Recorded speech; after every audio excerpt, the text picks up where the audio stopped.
And now I'm over here doing what I do, which is painting and bullshit. Shadow showed me a great website where they make a lot of retro miniatures. I'm pretty stoked, but I still have a lot in front of me to do, including finally, now that it's been a full 24 hours, putting a matte coat on these scorpions, the scorpion men, you know. Yeah, so I can finally put the matte coat on those guys. Because when you put that, like a thick hard coat or lacquer on, you typically want it to dry for a very long time. You really do.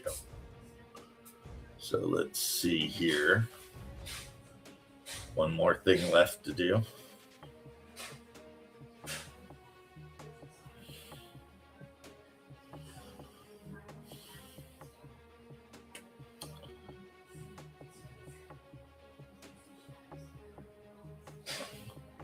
If we could turn back time. Yeah. If I could do some stuff. My homie Phil, owner of the Cosmic Comics. And of course, I am going to dedicate this stream to my homie, the man with the plan from Georgia, Cold Iron Skillet. Formerly Cold Iron Oven, but he changed it to Skillet at my request because I use the word skillet more than oven. Like growing up, call each other home skillet or whatever, you know. But he did me a rock solid the other day, and let me tell you, there was happiness in abundance. Happiness everywhere. So, while I'm not saying whether or not I will reward him in any other way, I am saying that thank you so much, homie, for doing what you do, because it was pretty awesome. Now, for those of you who don't know, I'm not trying to keep anything secret over here, but he made a couple of images like the ones he makes for me, but for my wife with the little puppy. And she is absolutely thrilled by them. So, yeah, he deserves a huge thank you for that. You know, he didn't have to, but he did. And all of the guys who end up seeing this eventually on my Discord, yeah, if you pop into my Discord on the part where it's like Beyond the North Winds, because you have to remember Hyperborea is surrounded by, very powerful winds that are always blowing in a circular motion, right?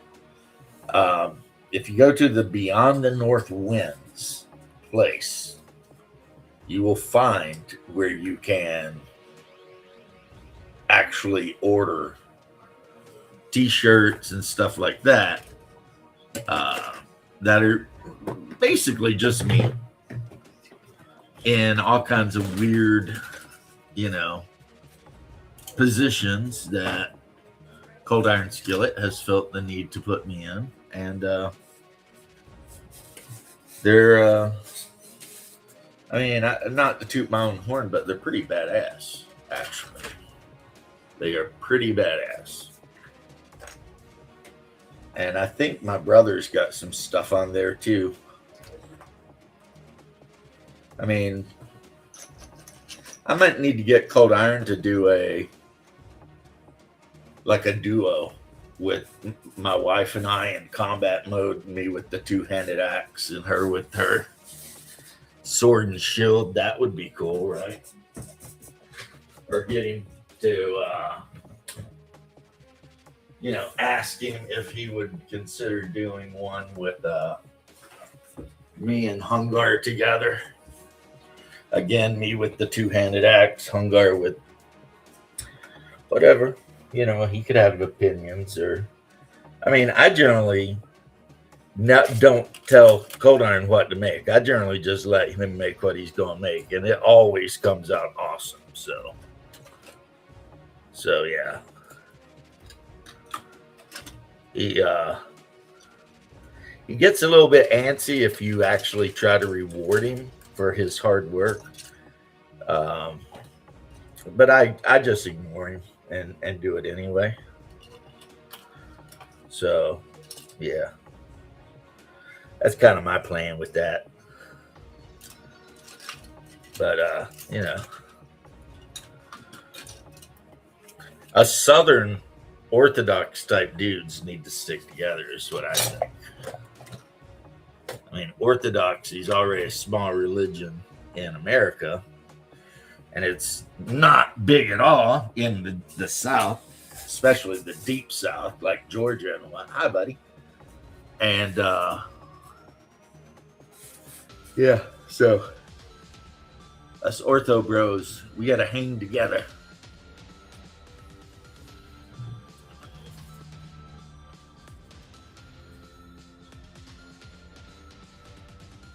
I am cutting out, because I have this like 1/8 of an inch thick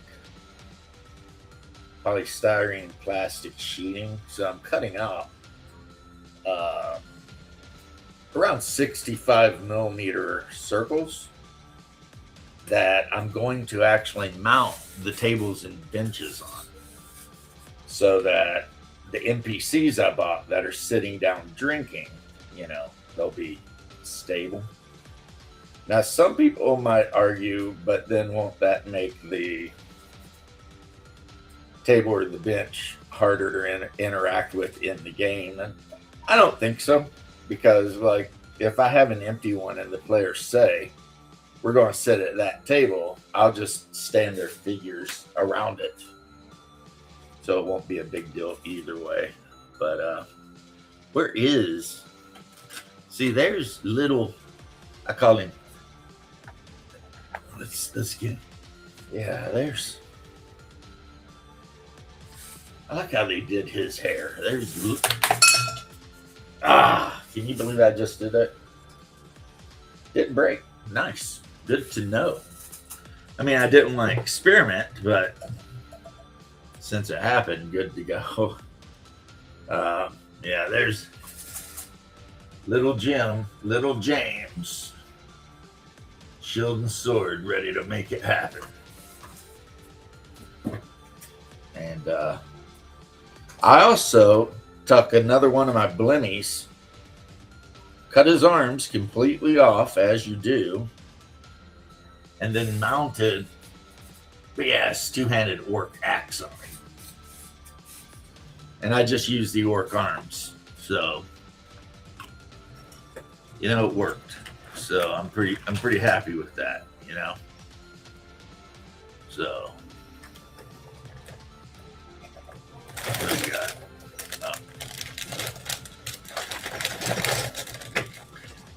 I may have a problem. I ordered 325 millimeter bases the other day. So yeah, definitely a problem. So put the blimmies up, and then this is the one I like though, and Holy Diver liked this one the best too. I'm on my way to do some work. Got that big two-handed axe, and I've been thinking about it. Yeah, now that I know about shield breaking and stuff like that in Hyperborea, all of a sudden, specialization or mastery in a great axe is a lot more attractive. All of a sudden it's like, be nice to be able to just run up and bust somebody's shield all to shit, right? So, Hungar, you not gonna pop in and say hi? What's up, homie? How you doing? How you feeling? You all right? How you been?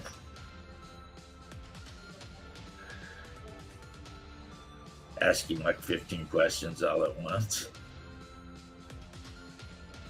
All right. Just painting this guy up. Just I'm using some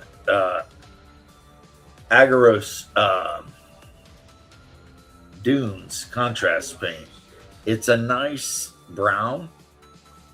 You know, it tends to be a little bit lighter on, as far as browns go. So, so I like it. It's just a pretty good color, and it works out pretty well for like it's too hot. It works out pretty well for like let's say somebody like okay, let's say you have a bunch of figures you want to paint that are wearing cloth armor like gambesons and stuff. Um, the bone brown wash, skeletal bone or whatever, and the Agaros uh, dunes are really good if you just want to depict guys in cotton uh, gambesons that are kind of dirty, you know, or like I said, unbleached and everything. So, and another thing, both of those colors are pretty good for is horses. You got to paint a lot of horses. I mean, a lot of people tell you if you got to paint horses, just use normal paint, and they're not wrong. I mean, the normal paint will do the trick. It's awesome. Use the normal paint, sure. But if you're going to use contrast, then just remember there's a lot of browns and to mix it up. I mean, sure, probably most of the horses in your army or whatever that you're painting are going to be some shade of brown, but you know, you can have a bay, you can have, a darker colored horse, you can do all kinds of stuff with it. So yeah, don't worry about spreading out and using some of these colors in ways that, like right now I'm using the Agros Earthshade to do this guy's pants and shirt. And it looks really good actually. He's a peasant, he's hanging out in the village, and he's wearing brown. So that's cool.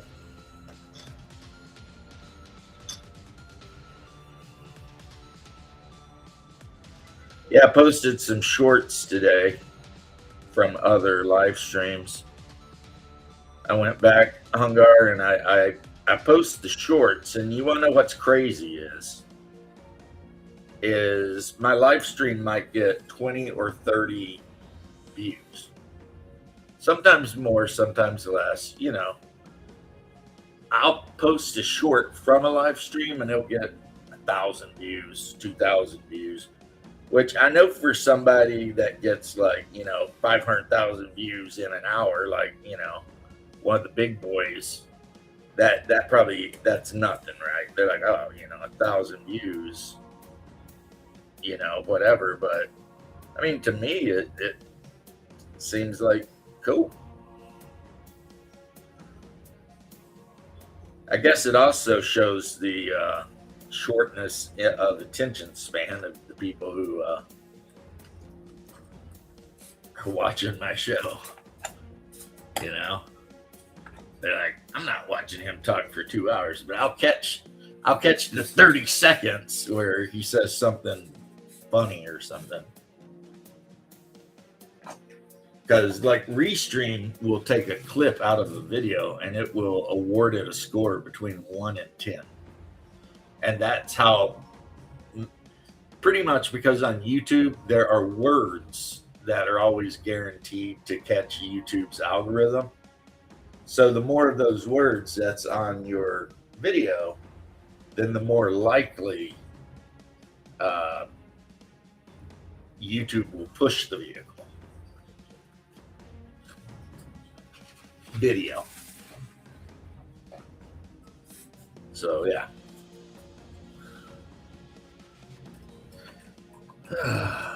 Okay, so this guy just needs hair color, and I think I will make him a blonde. Too hot. Ah, the blonde I want's back here. Okay. All right, I'm gonna make this guy blonde. Why not? Next guy can be dark haired. But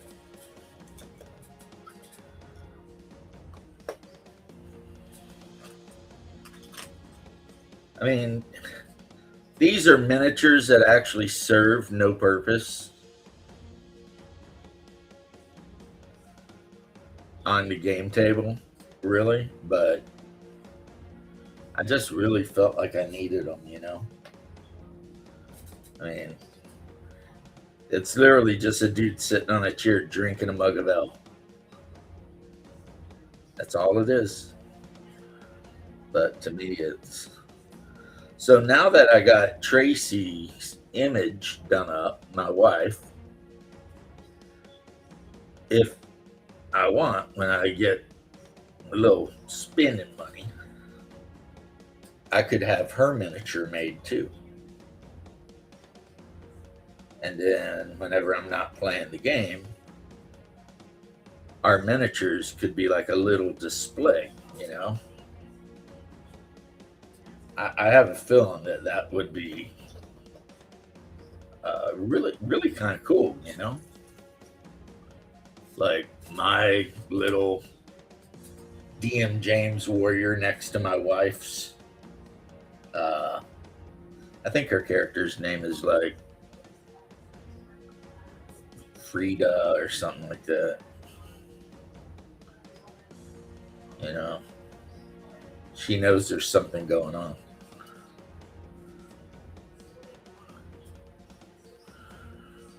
Only people who are old like me will probably get that reference, but still. There's something going on. Oh, no. I'm going to paint this guy up bright colored. Why not? He is a shop owner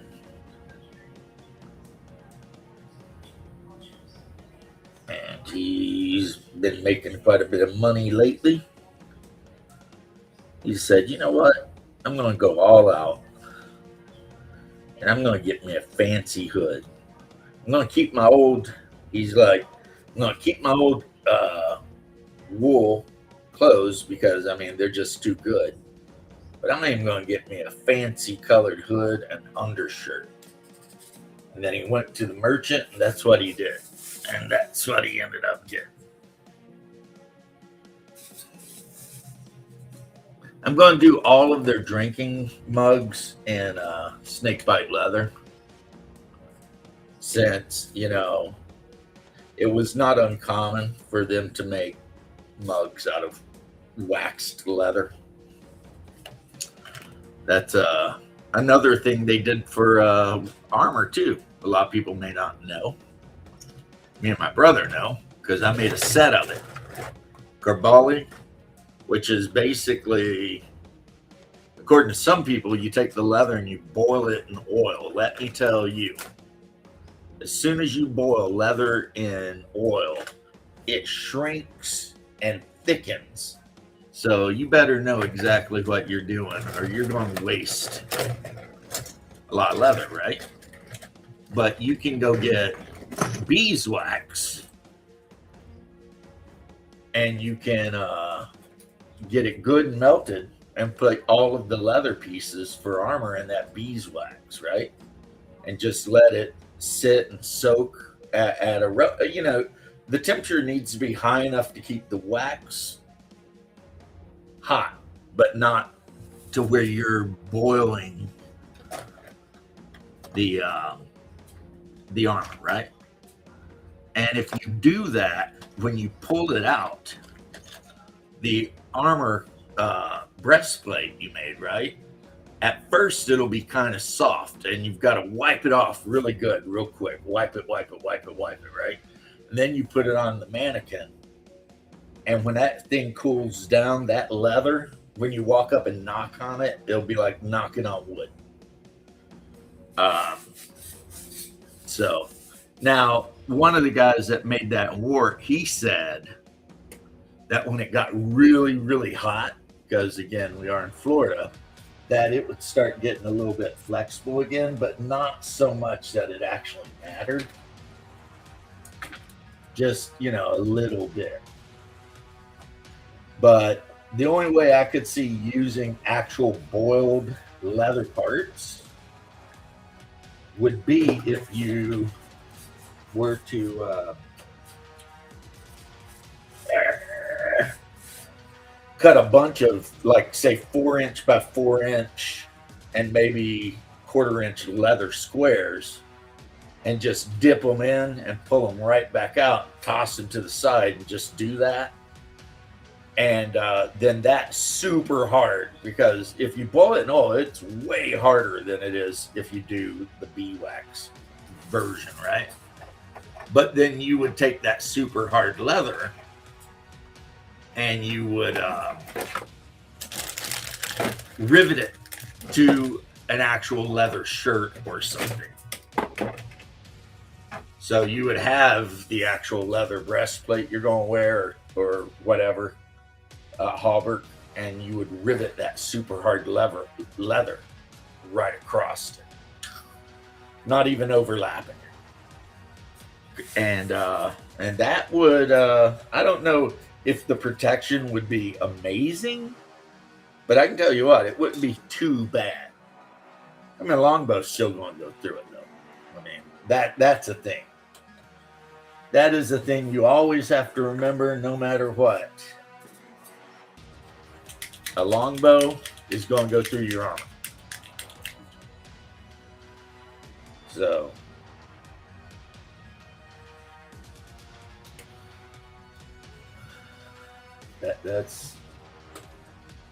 that is why when I fought in the SCA, I was always sword and board, Oldcastle style combat. That's what my knight taught me, the Oldcastle style. Now, I don't even know if that's a thing. He told me that's what it was, and he trained me. And I had great success fighting in that style, which is the equipment I used was perfectly designed for it, because I used a very long sword. My sword, not counting the handle, the blade was 36 inches long. So I had a 3-foot long sword, right? And then I had a kite shield that was like yay wide, 2 feet wide maybe. And if I put the top to my nose, it was just under my chin. So like a Norman kite shield. And when you're fighting in the Oldcastle style, half of the fight is tricking your opponent. Now, some of you may wonder, how do you trick an opponent? And it's easy. In the Oldcastle style, you put your shield out and a little bit over so that they can't see your right hand. And then you hold the stick where it's going straight back, which means with very minimal movement, you can guard basically from anything, right? Very minimal movement. That's the whole thing. You want to move the least amount possible and guard the most amount possible. But what really sets the Oldcastle style apart from other styles of combat, sword fighting, is every swing in the Oldcastle style starts out exactly the same. So you never telegraph where you're actually going to hit. And people who have never fought anybody who's fighting Oldcastle, if they're not quick, they get wrecked pretty hard. You know what I mean? I mean, there was a guy that used to hang out at the park, and everybody used to talk about how good he was. And they just got a mercenary Mike, and he challenged me to a duel, and he was fighting two-handed, and I was fighting Sword and Shield Oldcastle, and he come up trying to do his thing, and I smacked him so hard right on his breastbone, and it wasn't a stab, it was a hit, but I just came straight forward, and then I just flipped it like you do when you're casting a fishing pole, right?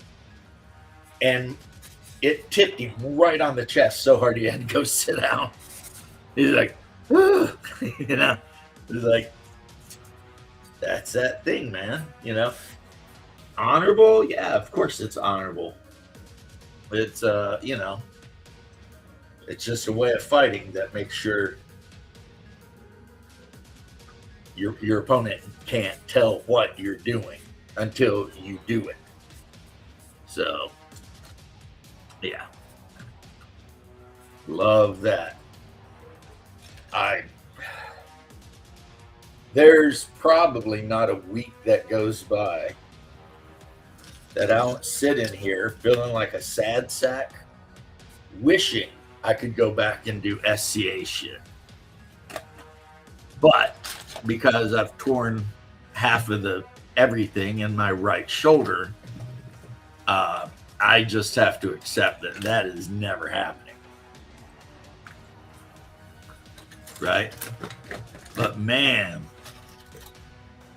we had so much fun.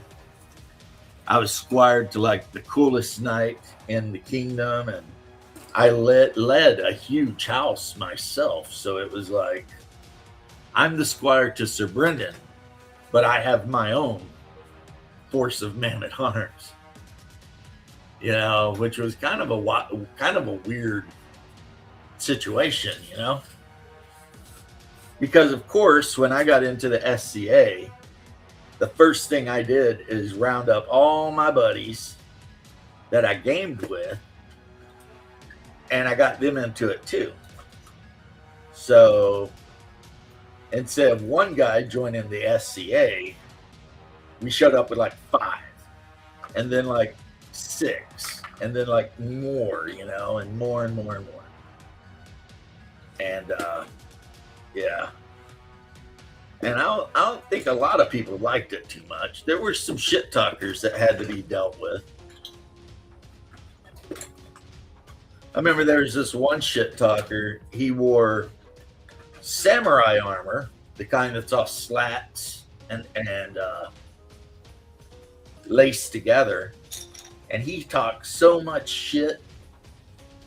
And he was a weeaboo. He started going off on how samurai armor is the best armor, and the katana was, you know, the mightiest, best sword of all time. Don't even try, blah, blah, blah.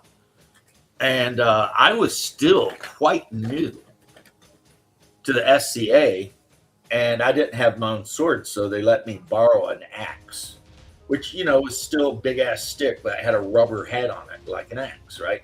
And I mean car tire rubber. I don't mean anything soft. And I broke that boy. We got out there, and he was running around in that light armor, and I hit him in the back of the head so hard that he ate dirt, because he came in for a swing, and I leaned way out and put my shield here and swung over my head and hit him in the back of the helmet. And he just went down like a freaking clubbed moose, man, or clubbed ox. It was pretty funny. And I was like, yeah, that samurai armor is really helping you out. Now, unfortunately, that guy stopped showing up. So it is possible that the times he was showing up, the ass whippings that were getting put on him by me and mine had started making him where he was like, you know, I don't know that I want to actually be a part of this. That is possible. But, I mean, how good of a knight was I? Well, thank you for asking. I wasn't a knight. How good of a squire was I? Thank you for asking. Good enough that very occasionally I would beat knights. Very occasionally. Not like all the time, and I never threw my hat in for any of the big tourneys or anything. But yeah, very occasionally I would get out there and manage to smack one of the knights upside the head. But tell you what, my brother was popular back then. Okay. He was popular, boy. The ladies loved him. He should have had his character name be like LLCM or something. Like LL Cool Morris. Or something like that.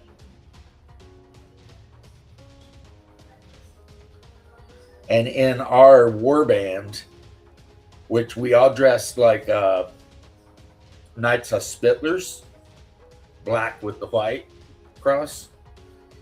Hungar LARPed as the priest. So, you know, he had armor, but he would also be wearing like the big brown like monk robes. And he had a two-handed stick that he'd hit people with. I mean, it was absolutely, I mean, that was such a great bunch of our years. We went to Gulf War and everything like that, and it was just like, wow, you know, so good. Got some pictures I wanted to share with the sister-in-law. I'm not seeing them. And I'm seeing pictures from like 5 years ago. I need to delete some pictures from my phone. There's some pictures on here. Up. Hello. I'm talking and looking at pictures on my phone, trying to find those pictures.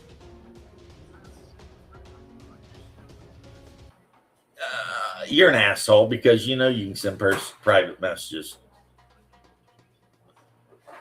Go back.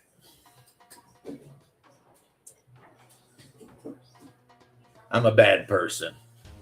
I apologize. I am a very bad person.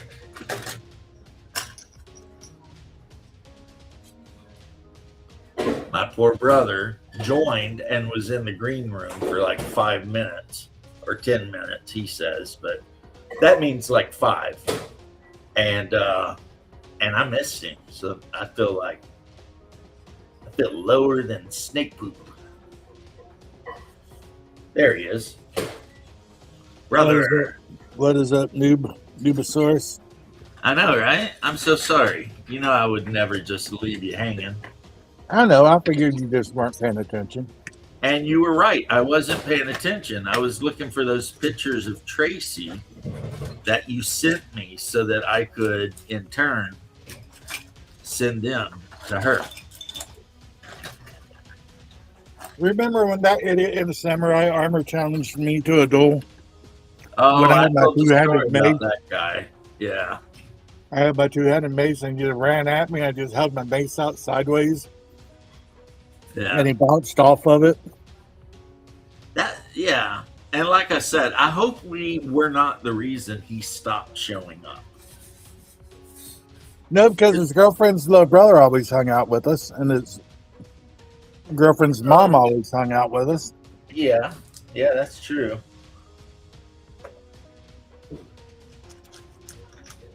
So, all right, we got that guy, we've got that guy. I need my other guy who's also in a chair. Where is he?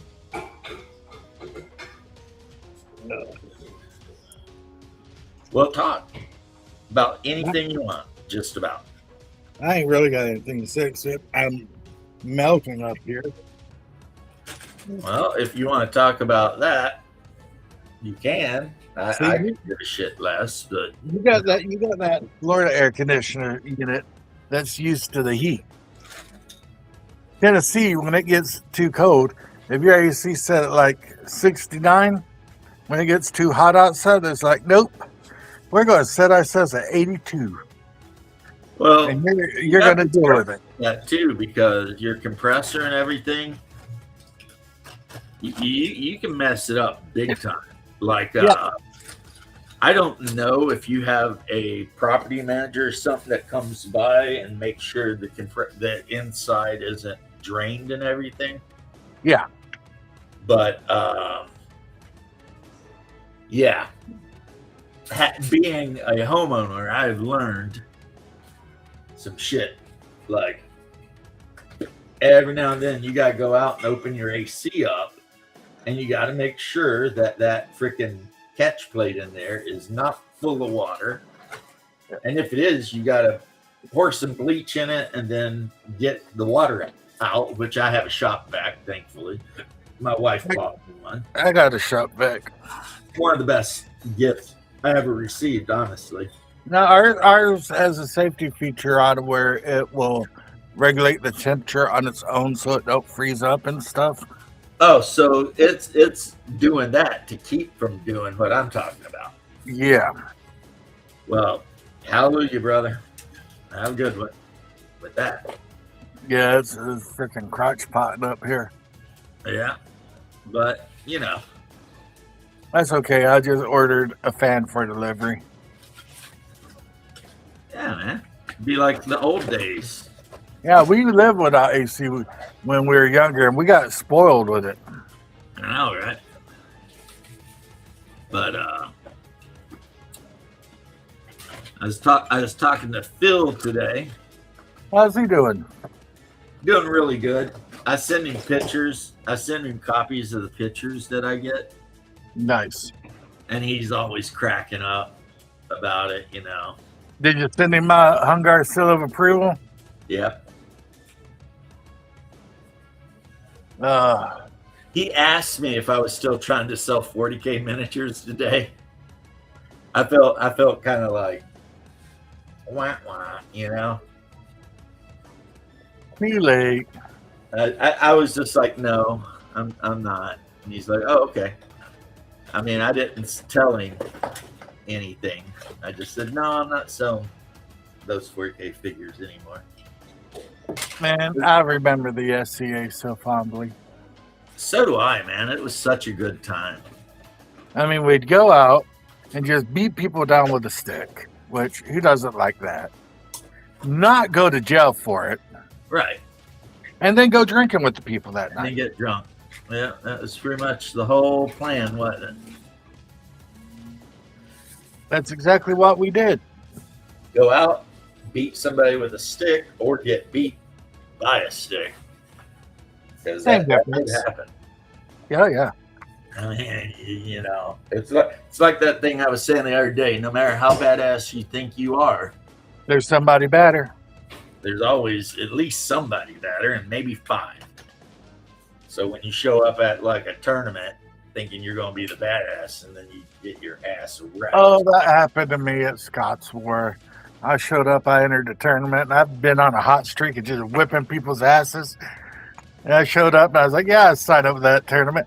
And my first opponent was Sir Kern.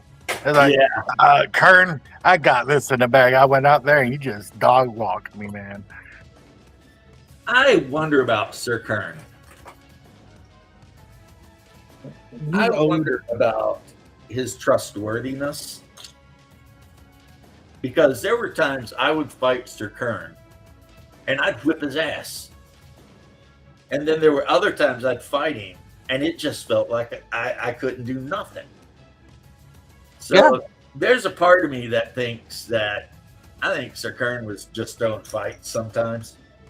Like, he was fighting, but I don't think he'd turn. You know how they always say about turning it up to 11? Yeah, You know? he wasn't turning the heat up all the time.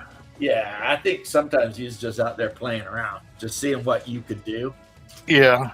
And then other times, like if it was a tournament or something serious, he was cranking that shit up to 11. I think he cranked that shit up to 15 on me. You know, and the thing with Sir Kern is a lot of people underestimated him because he wasn't a big dude. He was a handsome young, And he was nice. and he was always so nice.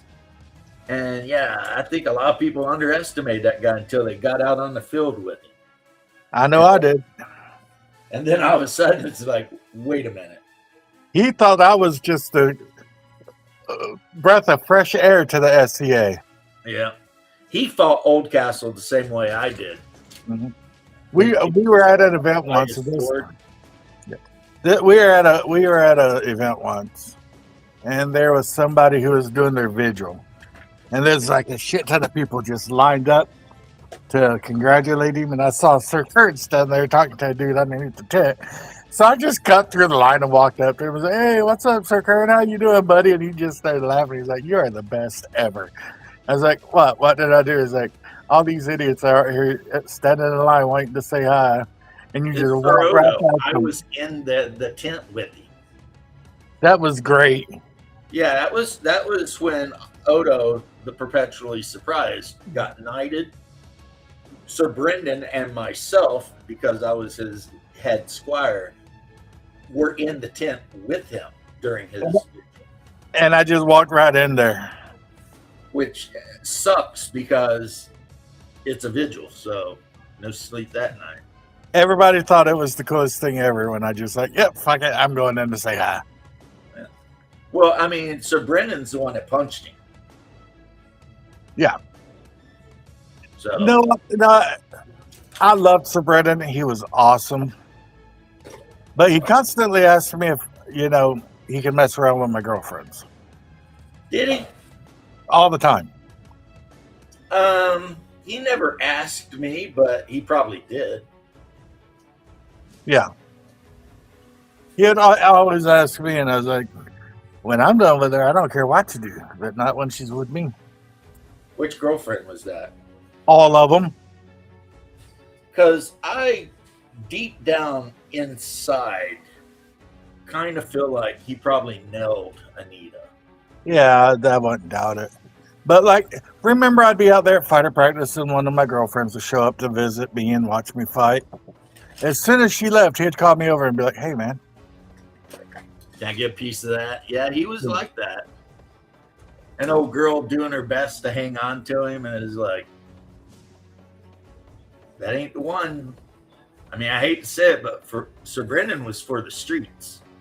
yeah." He was like, I think that's at that time in my life. I think that's why we got along so well. because you were definitely for the streets too. I was the street.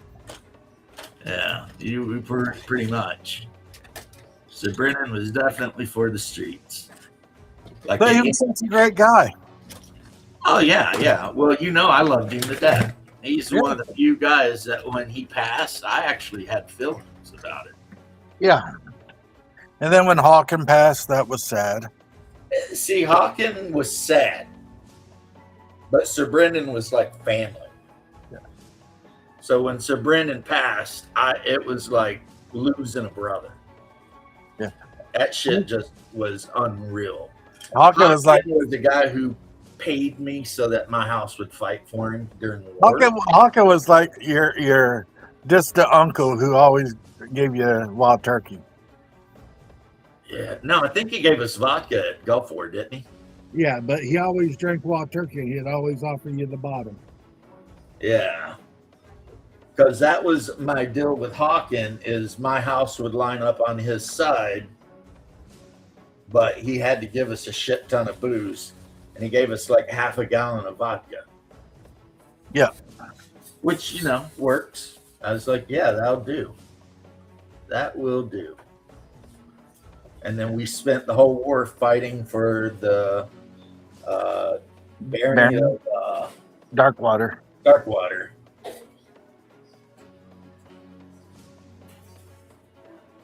Yeah. Again, like you said, those are just good times, man.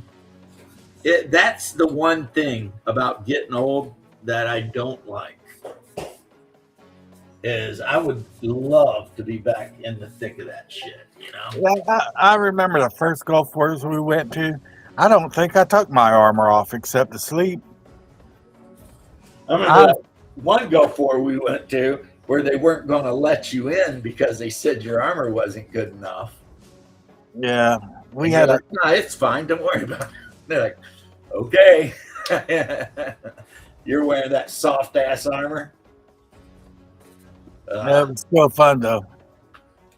Yeah, They still let me in and still let me fight. they did. They did. That's the year that I fought in pretty much every battle, and even the pickup battles. The worst battle was the one down in the holler. God, Oh, the ravine battle. the ravine battle. That's the And one then- I got knocked unconscious in. Yeah, and then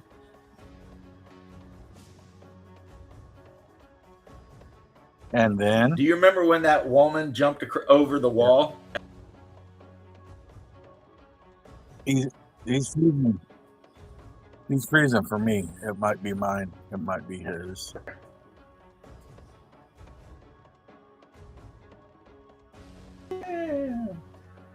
But yeah, like, and we That's the one. marched up Where in shield formation. I was the first one over the wall that year, and I didn't have a shield. I got gigged. Me too, but I was jumping over with a two-handed mace. Yep. A dude got me with a spear right in the solar plexus. So all I could do is just lay down. Yeah, you should have been like me and gone over without a shield. Yeah, maybe. And you're the one who volunteered us for that shit. Hey, we've been paid half a gallon of vodka. Hi, Janet. Oh, I didn't even see her say hi. Yeah, That's we're there, and Baron Hawkins like, we need somebody to go over the wall. Who'll be the first? And James is like, export us and do it. And I'm sitting there with a two-handed mace like, we will. Yeah. And we did it too. Yeah. That was the house name, Ex Mortis. We were monks. One year in a field battle, I cranked some that. Hey, I'm going to vanish for a minute, so you just keep talking. James made a saber. He steamed some rattan and made a saber out of it. So it was a curved wood stick. And I took it to war with me one year. And we're in the field battle. And I cranked this dude on the side of his helmet, right? And I'm talking, these people, you wore a 16 gauge stainless helmet, or it was a higher gauge for mild still, right? So I cranked this dude on the side of the head. After the battle, he came up and asked me to see the stick I was using because I cranked him so hard it creased his helmet. And the referees wanted to check the stick to make sure that Yeah.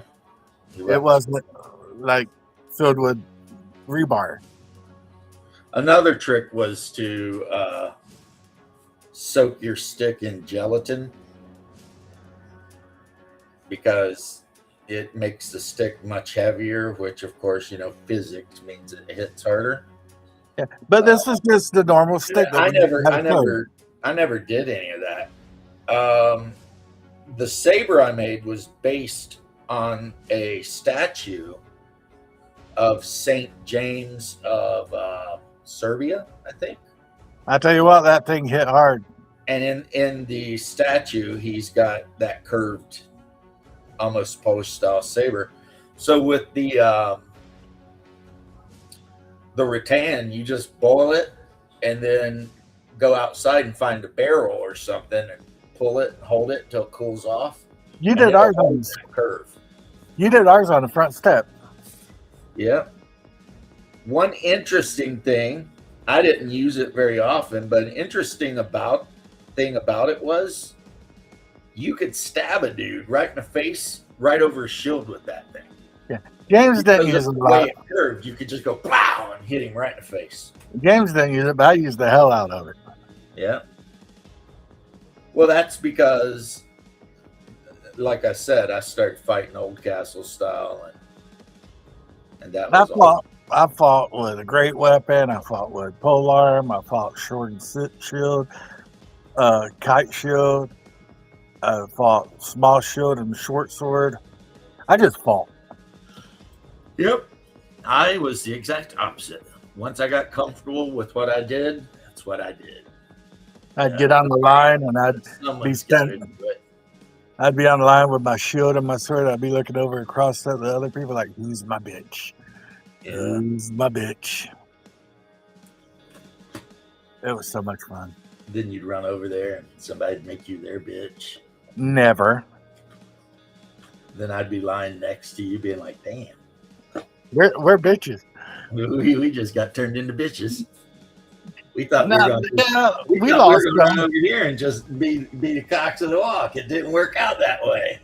We lost some, but we won more than we lost. I know. I'm just, keeping it humble. Yeah. We may have. I don't even know. One more than we lost. But boy, we did lose some that were pretty rough. I remember when Sir Tierlock hit you in the guts and you peed blood. It was a kidney shot. And yeah, I peed a little blood right there. But it was because the armor that they didn't want me to wear was actually the consistency of a leather jacket. Yeah, it was like wearing like a biker jacket. That shit wasn't armor. Like a light leather jacket.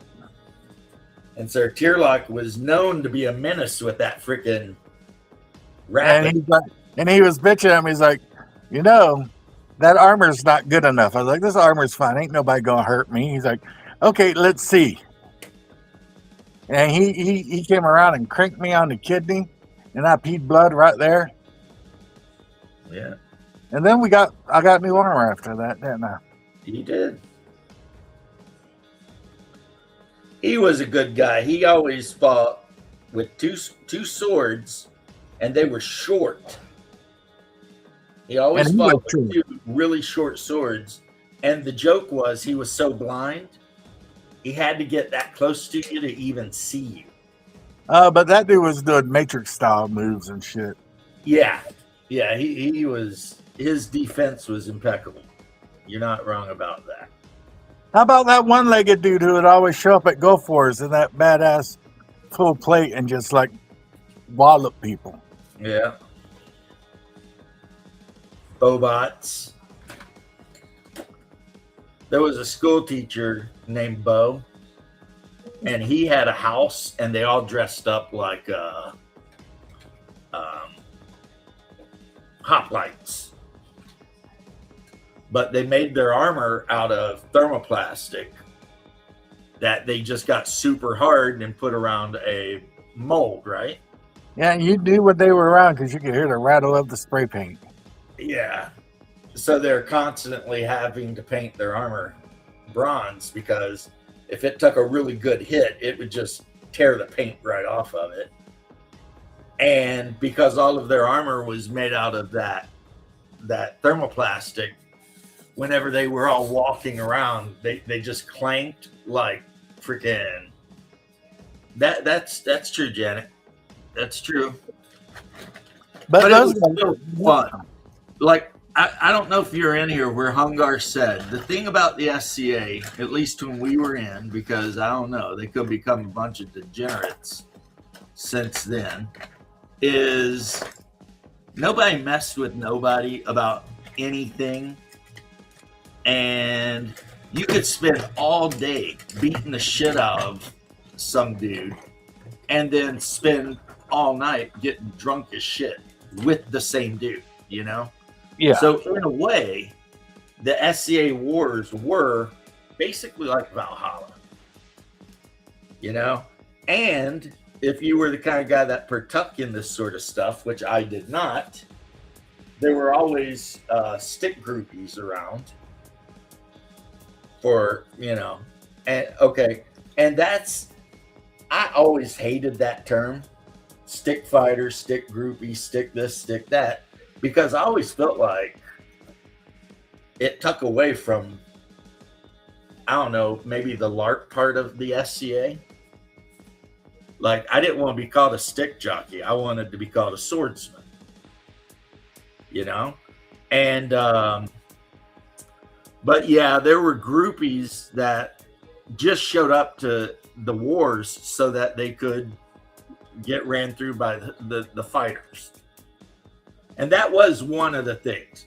If you wanted to have any luck with any of the ladies at the SCA events, you pretty much had to be a stick fighter, or it wasn't going to do it for them.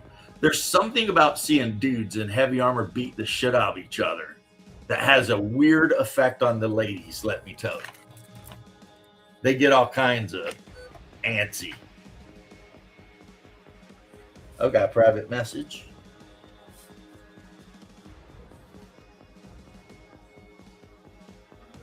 It's my brother. Where you at, Haas? Or is it me? I can't tell.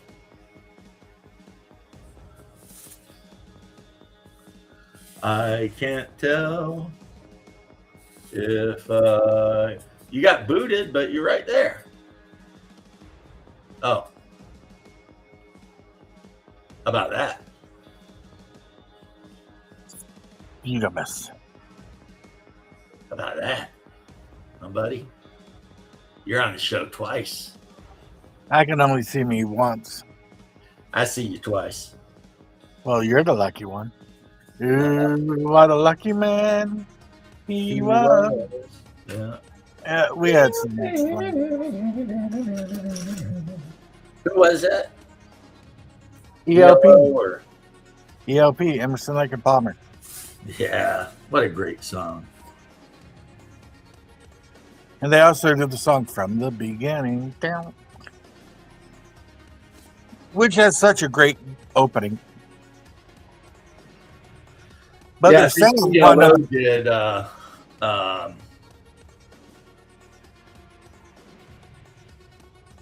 no, that's not ELO. No, it is ELO that did Don't Let Me Down, Bruce. I always think Bruce. I've heard other people say he's saying Spruce or something, but I like it better when I say Bruce. I think it's Bruce. Yeah. And then today I read on the internet that they're saying one of our favorite 80s band has one of the best drum openings of any song ever. Well, I don't even know how to respond to that because... Rosanna by Toto. People sleep on how good Toto was. Yeah, they don't realize that they've got like so many Grammys, they just got a whole room full of them. Or the fact that they were Michael Jackson's studio band. Or Thriller. Not just any album, but Thriller. Thriller, yeah. And arguably like one of the best albums ever made. Didn't they do Hold the Line? Yes. Yeah. Hold the Line, Rosanna, Africa. Wow. And those are just like their three known songs. Rosanna. I never thought a girl like you could ever care for me, Rosanna. Right. Here we go. Finally getting him done. Here we go. Here we go again. What's my weakness, man? Meth. Hey, I sing some Salt and Pepper. I ain't scared. They won't. Like, they put out a thing saying they were incredibly embarrassed about that whole part of their lives. The Men and Push It and What a Man.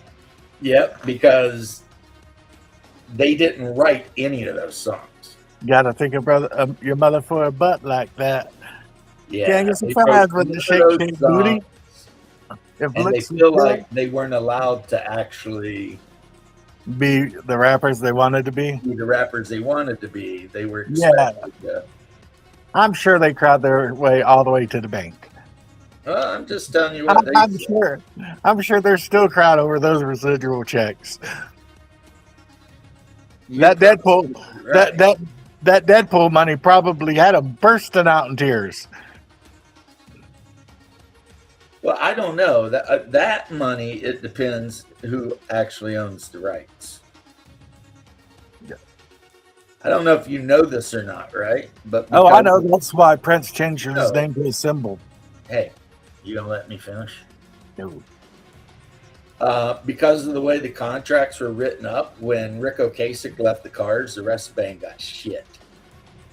Yeah, Rick record Ocasek is contracts. the only one who made any money in the That Cards. that's why Paul McCartney and Michael Jackson had such a falling out. Well, because Michael Jackson bought all of Paul McCartney's songs. Bought all the rights to the Beatles songs. After Paul McCartney said, if you want to make money in music, make sure you own the rights to songs. So Michael Jackson swooped in and bought all the Beatles songs when Paul McCartney was arguing about the price. Right. And he's like, I just told you what you did what you told me to do, Paul. Right. Instead of Tell the you song what, The Girl their duet was good. I liked it. Say, or The Girl Is Mine. Say. Yeah. Well, Say, and they had The Girl Is Mine, but they should have changed it to The Rights Are Mine. Yeah. Those songs are mine. The whole Beatle catalog is mine. Did you hear the story about Michael Jackson whipping Tupac's ass? No. I heard the story about it. People always thought that Michael Jackson was a little sissy boy to smack around, but they forget that he's one of 5 brothers. True. He And grew up with 4 brothers, so you know he had to throw down occasionally. Yeah, Tupac got all up in his grill one day at a party about a girl or something, and they said that Michael Jackson just whomped him. I wouldn't doubt that. I mean, the thing with Tupac is, and I'm not saying I don't like some of his songs, but you know, a lot of rappers, they idolize Tupac, right? But he comes off to me as a little bit feminine. A little bit effeminate. Look up early Tupac before he was even in Digital Underground, messing around with him. Yeah. When he was trying to make it. Yeah, he was very flamboyant. Yeah. He was a little bit on the effeminate side. I mean, when Hump is like more masculine than you, I mean, it's like, actually, I shouldn't say that because Humpty Hump was pretty masculine, wasn't he? Yeah. I mean, he had a nice deep voice and he was just talking his shit. And then a 69, a Humpty Nose would tickle her rear. Yeah. Yeah, I eat up all your crackers and your licorice. Hey, fat girl, come here. Are you ticklish? Yeah. Yeah, fat. Look at me, I'm skinny. That never stopped you from getting 50. Right? They always blurt out. They blurp out the song too when he's like, "I once got busy," and they go beep. Yeah, on the album which I owned, it's Burger King. Oh yeah, we all know there's a Burger King bathroom. In a Burger King bathroom.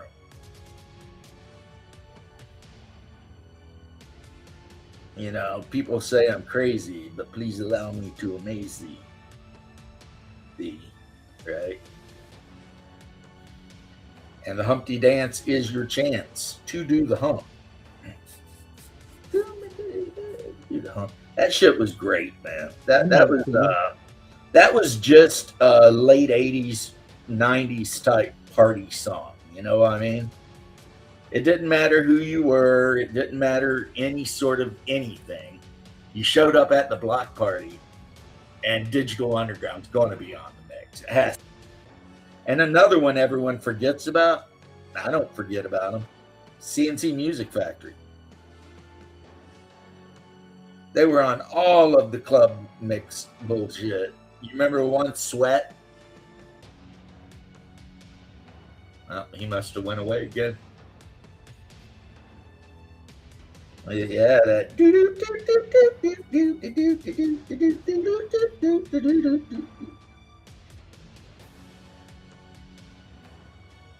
But yeah, Humpty talks about his dance. Come on, y'all, it's real easy to do. First, I limped to the side, kind of like I was smoking.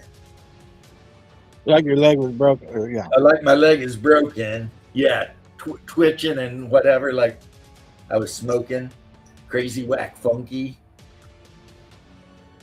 People say you look like MC Hammer on crack, Humpty. That's okay, because my body's in motion.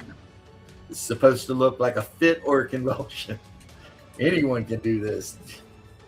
Dang. This game. There's my dance, y'all. Humpty Hump's my name. No two people will do it the same. You got it down, and you appear to be in pain. It's just like, what? Humping, funkin', jumping. Yeah. That was a good band. My nose is big, yo. I'm still not ashamed. Big like a pickle. I'd still get in the league. Yeah. You messed the lyrics up terribly, but it was still good.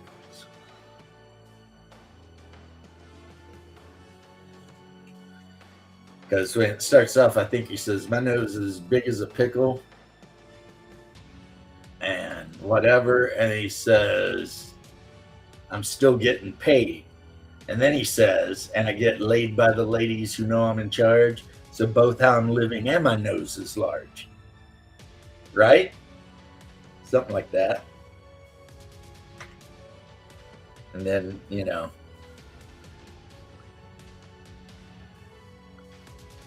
And in case you missed it, us,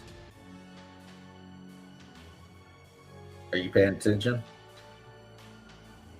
Are you even there?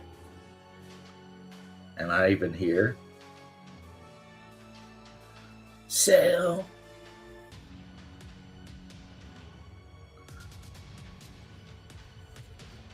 yeah, that was a lead on to a verse, and it was like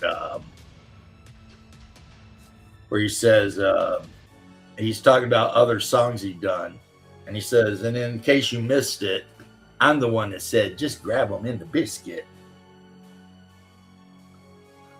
Because that was pretty much that whole band, and I'm going to drop it after this, but that whole band was put together and dedicated to just partying. Like every one of their songs was like a party song. It is just the way it was, you know. They had a kind of a cool song out there called "If You Kiss Me, Girl, I'll Kiss You Back." Yeah, that's a good song too.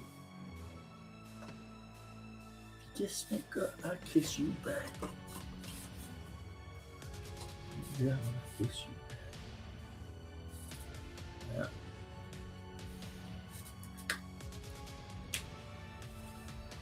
Yeah. What was that other one where? Do What You Like. That was a good one too. From a pink skinned Yankee to a blue black Southerner, ditch digger or governor, do what you like. Do what you like.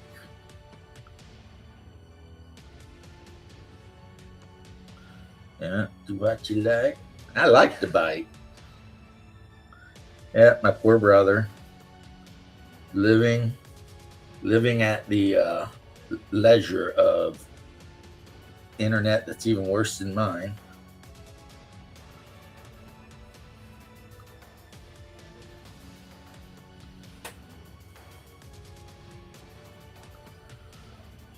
So anyway, this is what I've got painted today so far. You put my brush, rinse my brush out. So I've painted like 3 tavern goers. And literally, that's all they are. See, he's sitting in a chair, he's got his mug, he's throwing a toast. I painted them pretty colorful because, I read somewhere that people during the medieval ages and dark ages and all that did tend to dress actually a lot more colorful than we assume. Kind of like how they said that, like your typical, yeah, go get some dinner. Your typical medieval castle was never just rough stone like that, generally speaking. Once they built it with stone, if the Lord had any money, they would stucco the outside of the castle, and then a lot of times they'd paint murals on it, all kinds of shit. So, some scientists digging around the base of a castle actually found chunks of the plaster that broke off and fell down that still had paint on it and stuff.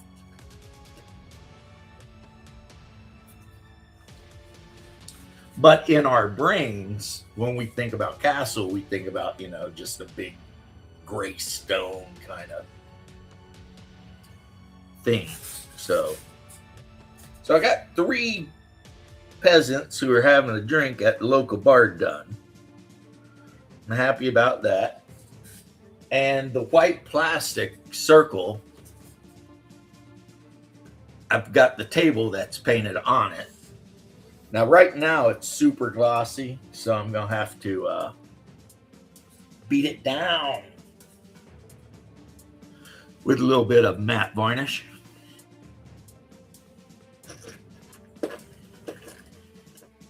I think I'm going to watch Romeo and Juliet tonight. I think I will. And I am a pretty piece of flesh. I am pretty piece of flesh. Brown, brown, brown. Yeah, this Sunday, Janet is going to watch The Outlaw Josie Wells with Bruce. And they are going to absolutely love it. I already know. And I know because I absolutely love it, and it's one of my favorite movies of all time. And so that means it is an absolutely amazing, awesome movie. If I've loved it my entire life. I was a little bit surprised that Bruce wasn't quite as thrilled with High Plains Drifter as I thought he should have been.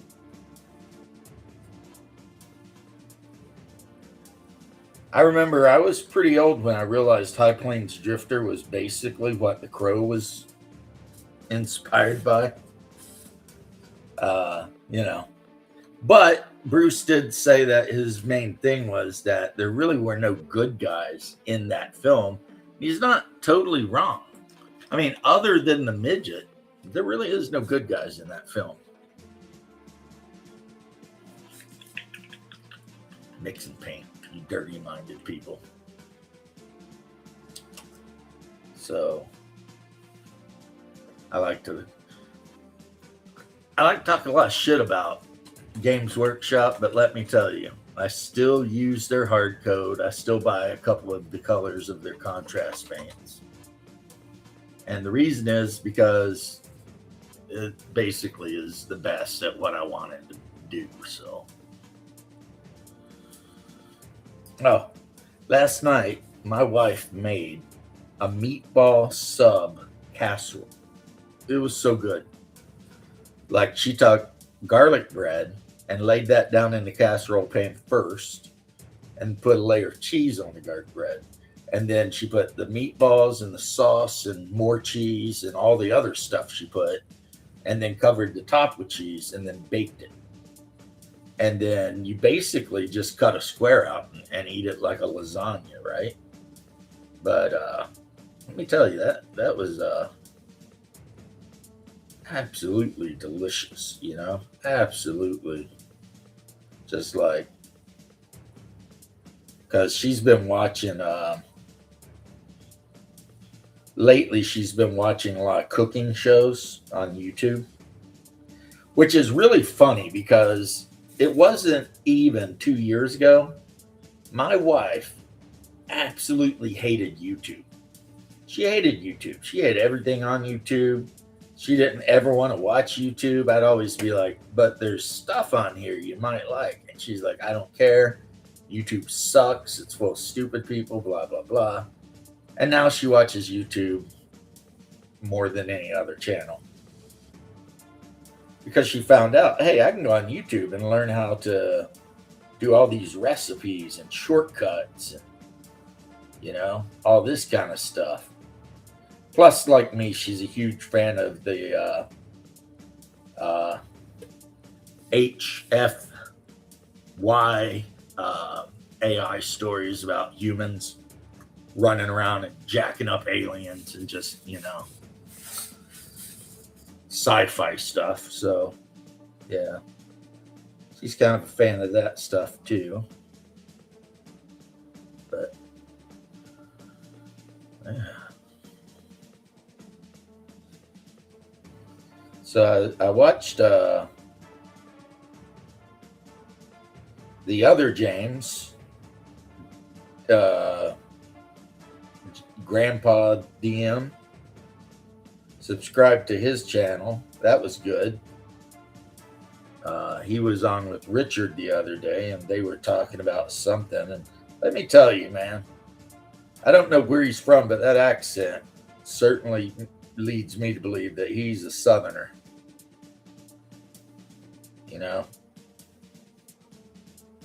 But he seemed like a really cool dude. Really cool dude. I think he might be Shellback Bo's DM in real life or something. I don't know. Not in real life, but like, yeah. Yeah, this guy's pants came out pink. And I'm not changing them. I'm going to leave them. I mean, this is Hyperborea, baby. Anything goes in Hyperborea. You know what I mean? Like, it's all good in Hyperborea.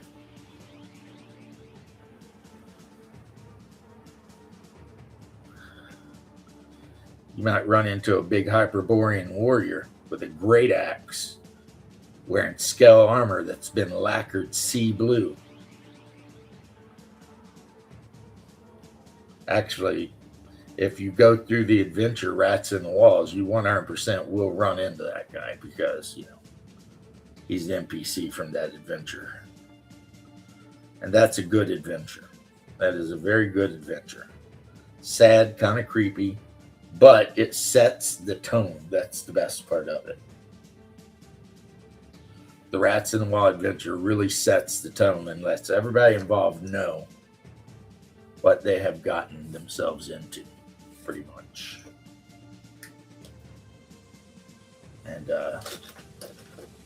that's cool.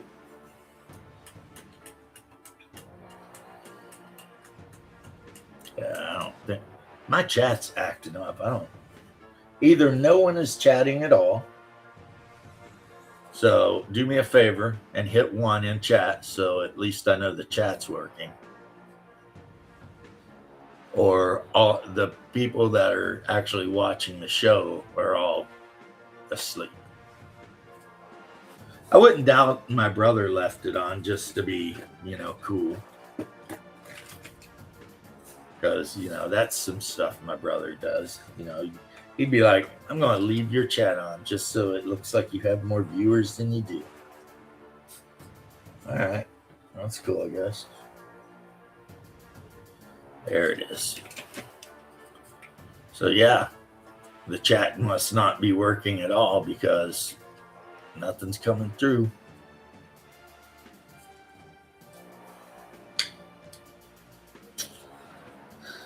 So I got my Vallejo satin matte finish over here. And it's time to go after some scorpion men. And I'm 100% sure this is going to make them look much better. the matte varnish. Yeah, because I guess you could leave the carapaces shiny and all, but I don't know. I've heard of people like painting their swords and metallics up and then like leaving them gloss colored to like lean into that effect, but never done it. Maybe I should though. I've got some figures I need to paint that are wearing like heavy armor, plate mail and stuff like that. I wonder about that. My Barons War figures, that's a thing there. I got some, actually got dark metallic for my Barons War figures because during that era, chainmail was never polished or anything, really. When I say never, don't bring up like the one knight in Seville that was known for polishing his chainmail. I'm talking on a macro level. Just most knights did not polish it, and usually when the wire came out of the forge, it was black with carbon, right? And those medieval knights were smart enough to know that if your chainmail had that carbon on it, like a good seasoned frying pan, it wasn't going to rust so much. So yes, a lot of times chainmail would actually be black. And then depending on the culture you're talking about, it was not uncommon for the Normans to paint their damn helmets all kinds of colors. So you'd have these Norman knights and they'd be riding around with the whole top of their helmet painted bright yellow or something. And because I guess they could afford it. And so that's why they did it. It's the only reason I can think of, right? They're just trying to be like, they want everybody to know who they were, right? So they're all like out there. That's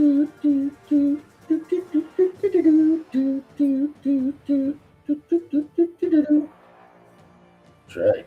They're out there like big pimping. Oh.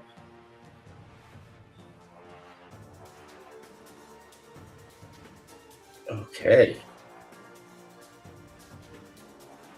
This matte varnish, it dries really quick. And the reason I have brush on matte varnish is because the weather here sometimes will make trying to use a rattle can just not worth it,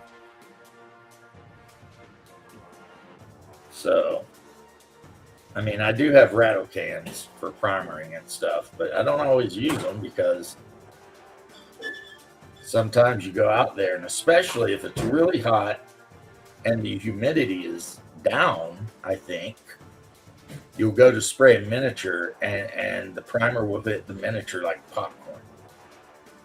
Like the pigment, the paint itself actually dried in air before it even made it to the miniature. And that, my friends, sucks.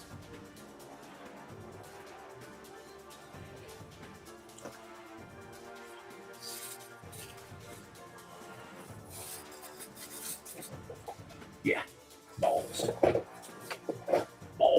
I wonder why that's considered like, in the United States, right? If you get mad at somebody, regardless of their whatever, you invite them to place your genitals in their mouth. And I wonder why that's the insult, though, because I mean,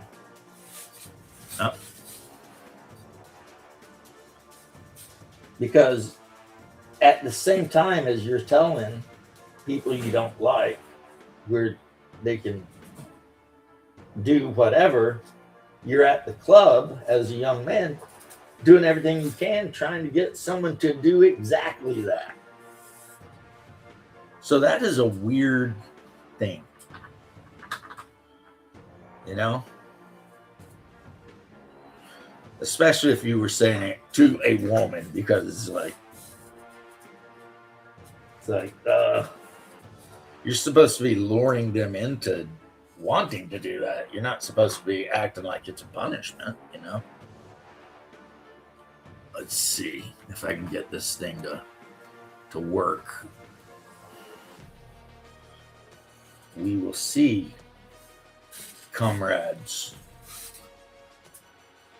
Comraden.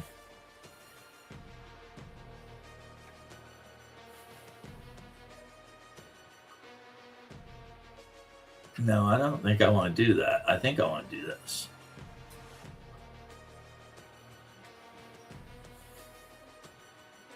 Yeah. Okay. It's on. Oh, can't sync with the. Is that what we're doing? Okay.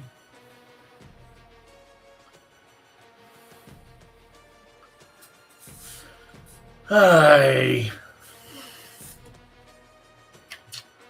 Yeah, I was hoping I could get one of these cameras to work so I could show you actual high definition pictures. But alas, not this one. Got another one in there on the table. I can grab that. But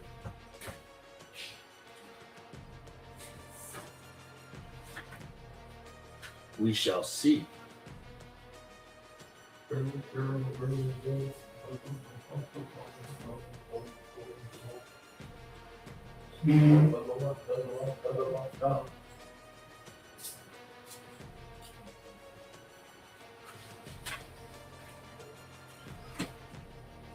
All right.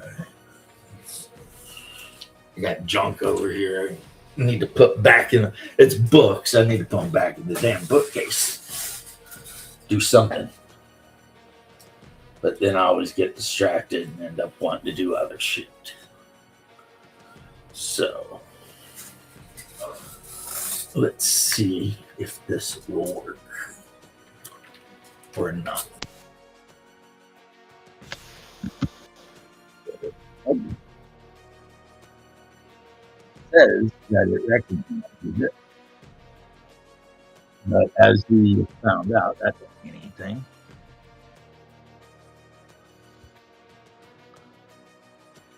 Let's see.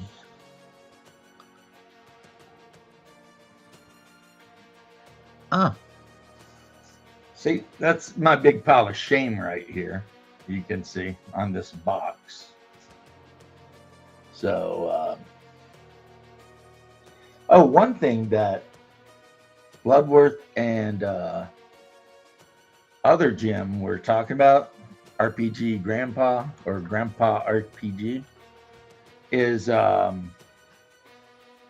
they were discussing like shelf tours, you know, like open your shelf up and just let people look in it. I might have to do that, actually.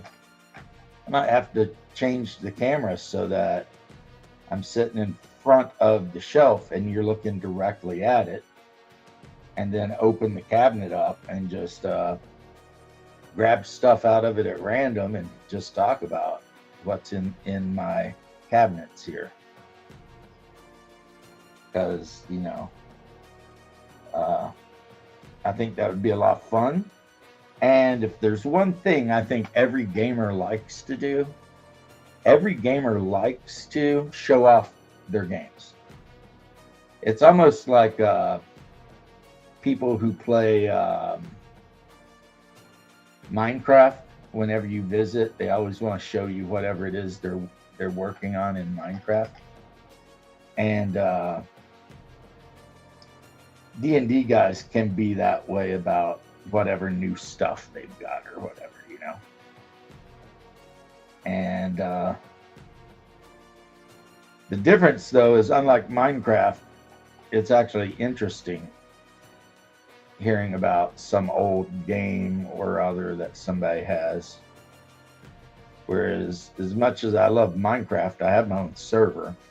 I know a long time ago, Mar Hawkman was on my server. Mar Hawkman was on. A couple people were on.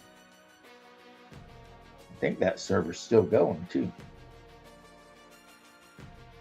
But I might have changed the world though, because I don't know. I get bored and then I change the world.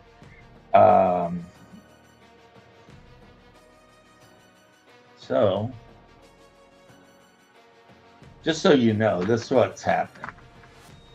I'm putting matte varnish on top of this guy that had already had his share of hard coat, right?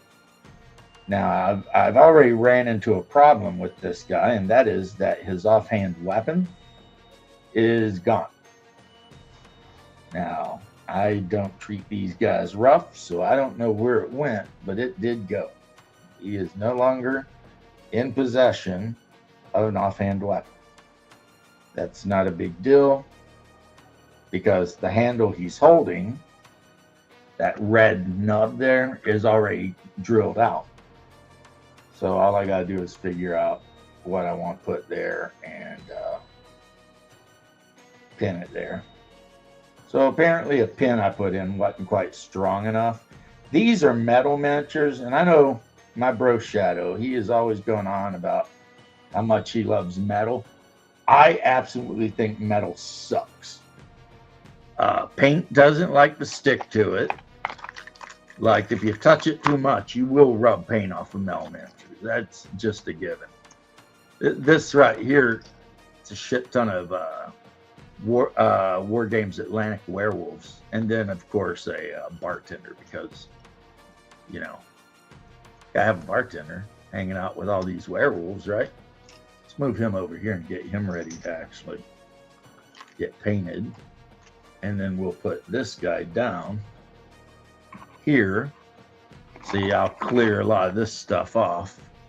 Some of this stuff shouldn't even be here, like this Conan guy, or as they call him in Hero Quest or whatever. Yeah, that guy doesn't need to be there. He's painted and ready to go, right? So what I will do is I will take one of my empty boxes I've got here, and I might start throwing some of these extra things in. Oh, well, that's a thing, huh? It's already got a post on it, too. That could work out. I don't know where it came from. Lonely is the night. Come.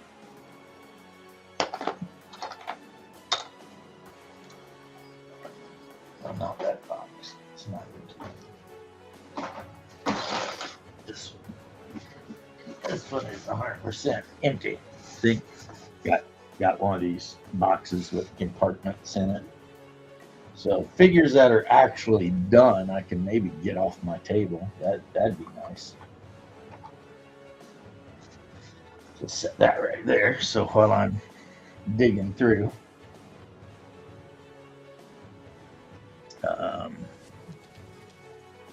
waiting on the night.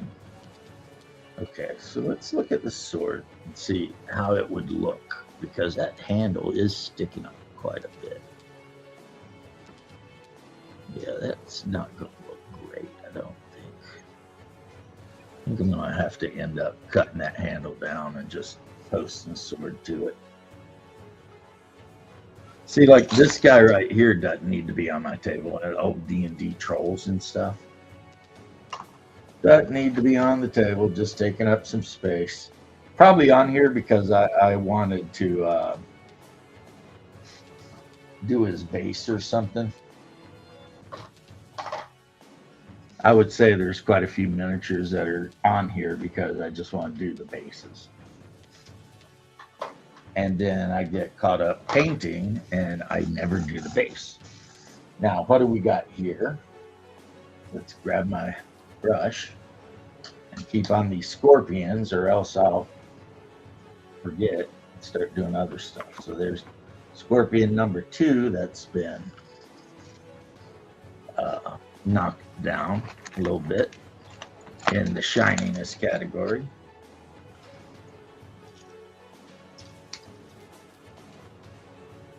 Tell you what, Shadow the other day painted a bunch of cultists in the colors of the cultists on the Blue Oyster Cult album, and they look so good.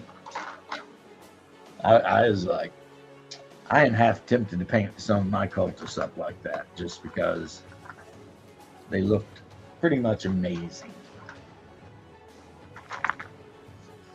and interesting. You know what I mean? Just very, very much so.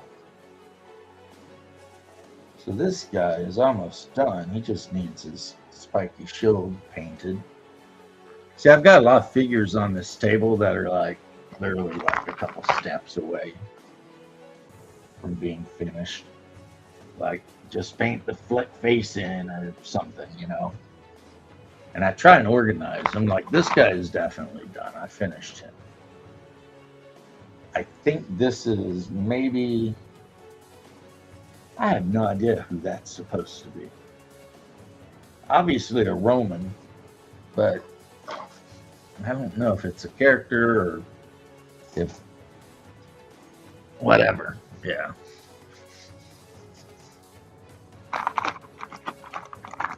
Now this guy with the skull-topped staff, obviously a bad guy. So what I'm going to do with him real quick, since I'm clearing things out, she's done. So yeah, what I'll do with him real quick is find a head, because he has no head. And then, see, I'm clearing out this real estate here so I can show off some stuff. But so even though I should be priming, I'm going to take a quick break to look at my Cultists number 3 sprues and find a head that could go on that evil wizard to make him look even more evil. And I kind of like this head that looks like Leatherface. Like literally it looks like he's wearing someone else's face. And I think I'm going to throw this on him too, just cause. Just cause I can. Right? So let's grab him and grab some glue and do some stuff.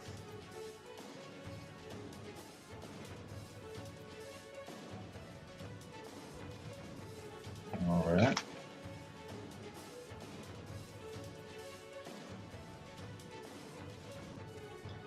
The cultists for Frostgrave are some of the coolest figures you'll ever find.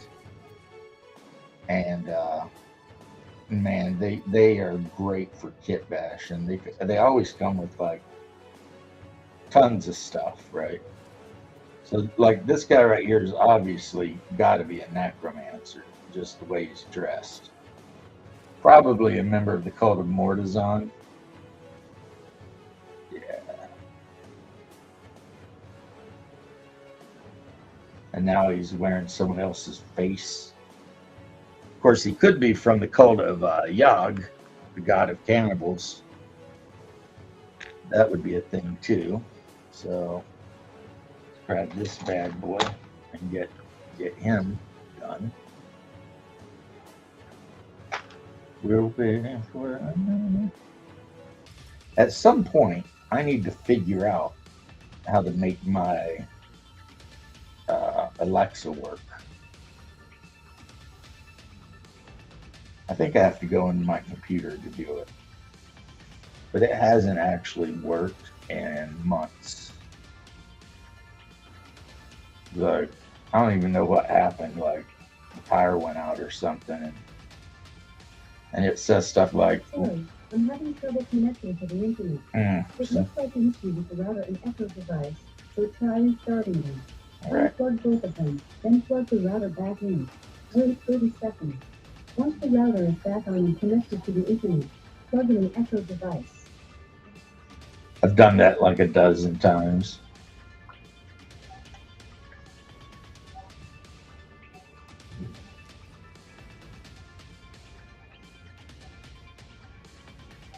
Okay. What do we got? Okay.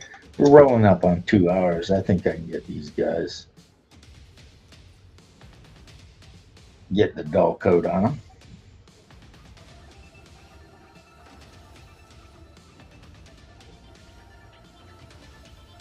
Kind of have thought about painting their pinchers red. Like their pinchers and the stinger. Or maybe I should paint the stinger, like the bulb where all the venom is. Or the tip of it or something, like a really like greasy green looking color, you know? So that it looks like it's already dripping the venom. That could be fun, right? Give them a little bit more character. And then, while you wouldn't think these guys would need anything, I'm a huge fan of, like, if I've got like hip belt pouches. I don't know what I was trying to do there. A lot of times I'll glue them on the monsters. I mean, they carry shit too, right? So, I mean, not this guy. He's wet now, but, you know. So we put him right there. Let him dry out. And, of course, he's all like, brah, come at me, bro. Their bases are going to be mostly white, but with some brown. And yeah, he's going to be like a come at me, bro situation right there. That's a tough encounter. One of those is a tough encounter. A group of them, I don't know. All right. We need to keep him out.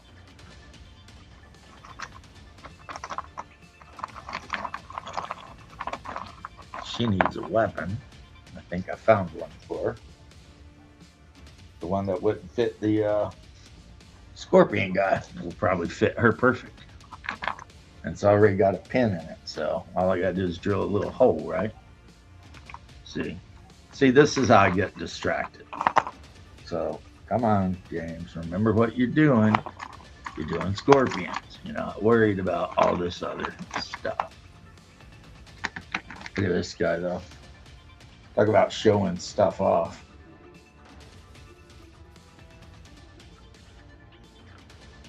It's like one of the, that's the original Druid. It's a 3D print, but still, for Hero Quest. That's the original Druid. I think I have all of the original stuff for Heroes Quest 3D printed. So let's see, whites and ticks. Oh my.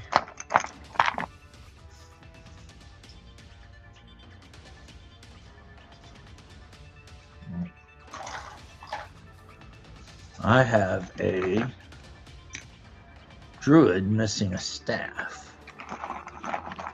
Not a fan of that.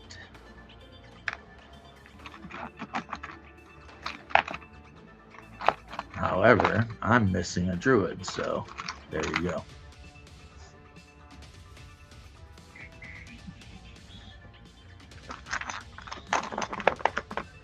It's like, I don't need no stinking druid.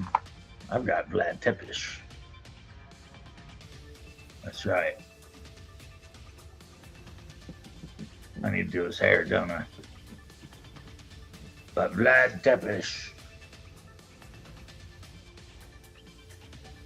And he says, bad neighbors make good fences.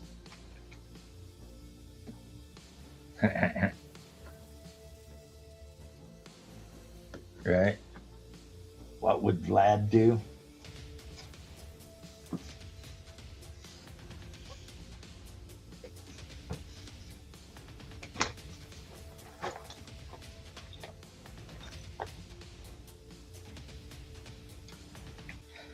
Yeah, he's a Wallachian, so we'll give him black hair. Grab one of my smaller brushes so that I don't mingle everything up when I get to the mustache.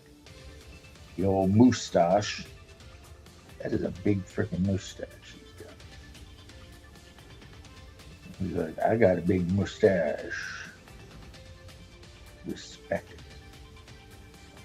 I am the king of Wallachia, and I will put you on a spike.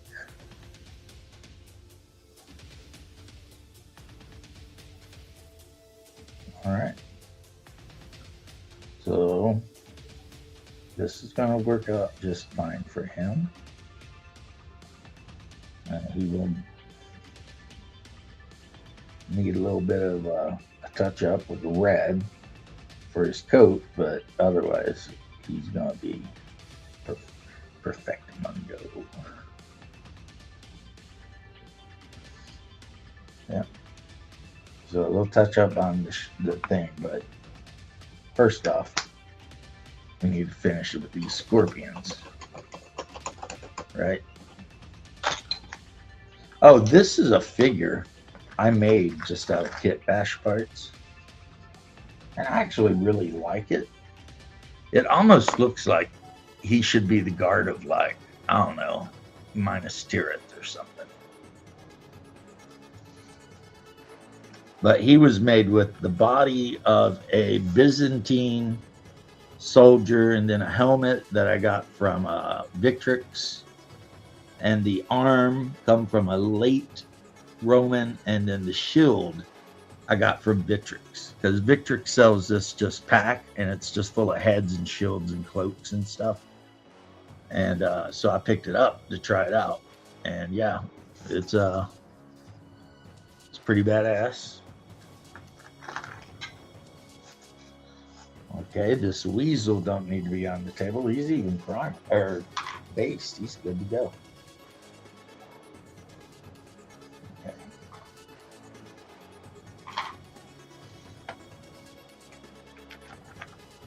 I need a sip of my zero sugar Coke.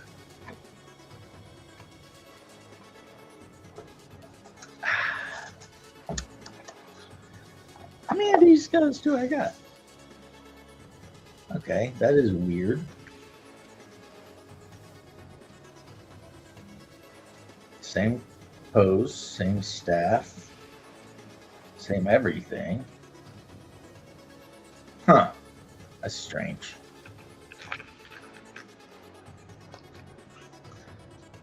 Very strange.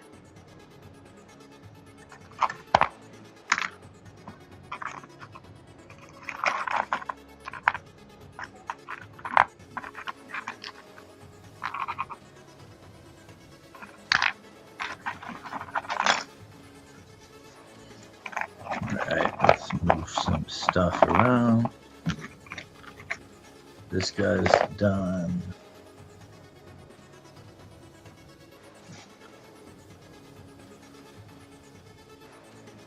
Well, I need to do a shield, but that's Hannibal Barca. Who I'd place in the top 5 for military commanders of all time. Maybe top 10.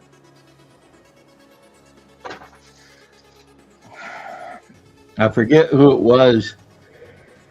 Man, we got into a whole debate about it because he kept naming the guy he thought was the best general, and I kept just being like, no, Alexander the Great.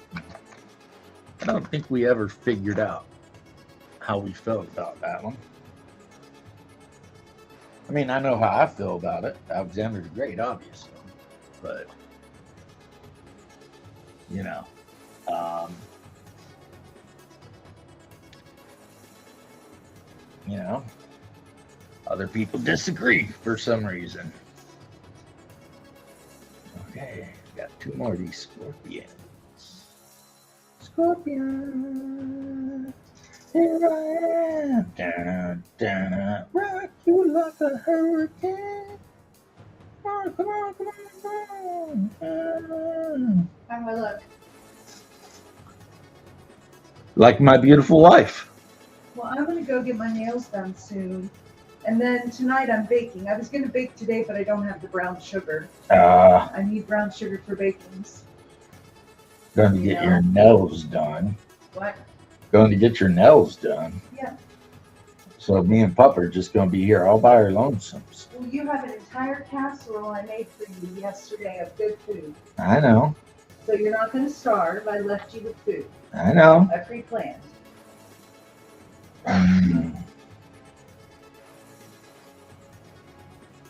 But in case you're wondering why there's butter in the mixer and no further movement, I covered it with plastic wrap. It's Because you're getting ready to start and then you realized, Ding, ding, ding. yeah, I was like, damn it. Right? right?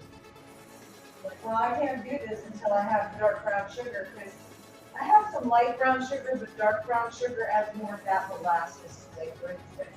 Right.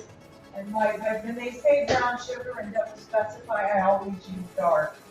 I like the flavor of dark sugar. Okay.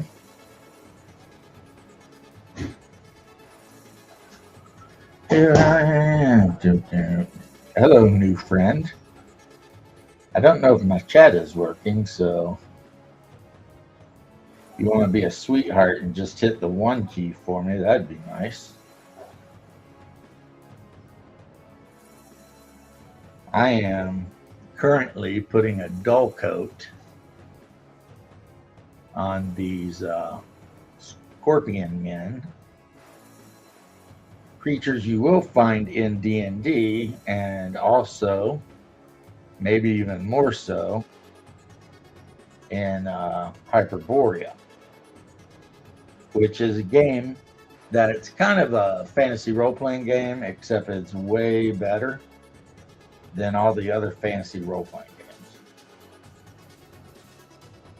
Like, for real. Like,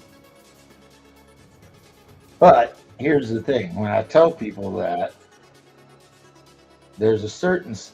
Here's the thing with gamers. Gamers, especially DMs, hate to be told what to do or to not be in charge. So when I tell my fellow DMs how good Hyperborea is, I might actually be making them be like, I'm not going to play that because, you know, nobody forces me to do anything, right? Sometimes I wonder about that. I mean, I'm not a psycho doctor or anything, but sometimes, you know, like they say, you can lead a horse to water and make it drink. So, one more. But this is the biggest, meanest one of them all. By that, I mean the most modified. Oh, God. What the hell is that boot? Just make sure the mic's on. It is.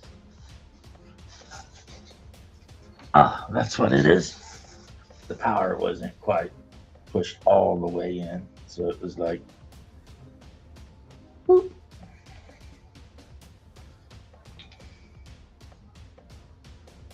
All right, so let's grab something cool. Tell me something good.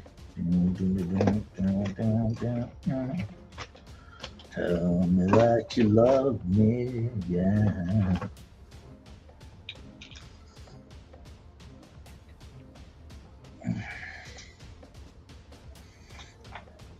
Okay. Just realized though, before I put the coat on him, I had already gave him some weapons and they're primered. Apparently, I gloss coated the weapons while they were primered.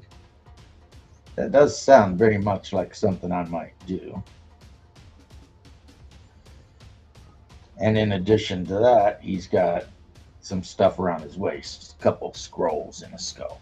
The skull I'm not worried about too much, you know. It'll work itself out. Damn it.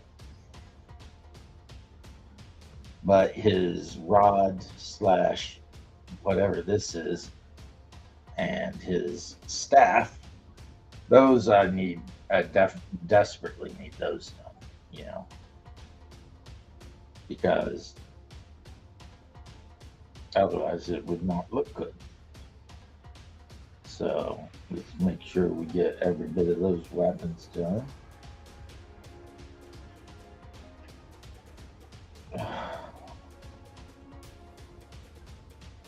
So the wife is going out for her self-care at our local Vietnamese ran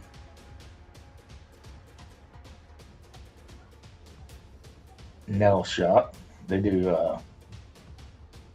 an amazing job. I actually went once, believe it or not. I actually went and they did my feet. They just trimmed up my fingers and put a clear coat on them. But yeah, they did my feet, and it was weird. They soaked them in like some water with fruit in it, which I thought was weird. But hey, you know, not trying to tell people how to do their job. They put a bunch of fruit in it. Okay, and I'm going to take some coal black now because these being metal, in the course of painting them, there's a couple of areas that need touched up. And so this coal black will work, you know. It blends in with the oily black that they already are really well. So no problem there.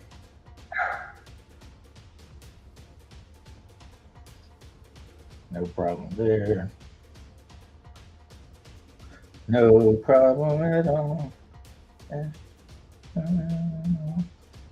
No problem at all. So now I just need a red, or red, not a red, the bone color.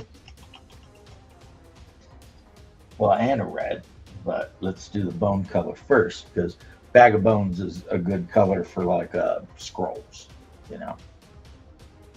It makes them look, you know, old and whatever without making them look too dark. So yeah, we can go ahead and reach in here because this guy's got a scroll around his waist, but is it a magic skull or is it a map to treasures? No one knows. And then the skull is going to get a little bit of that too, you know? Boom. Okay. And now on this hit, he's got a grimoire because I pictured this guy might actually be a spellcaster. This guy right here.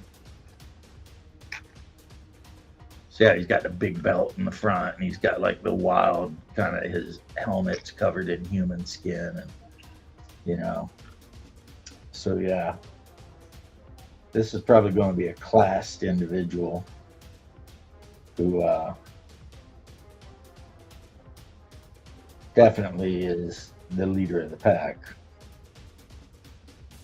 like the song says. Touch up any chips I see. I see no chips. And then I'm going to actually, I think I'll paint that book red. Just because it'll stand out, you know what I mean?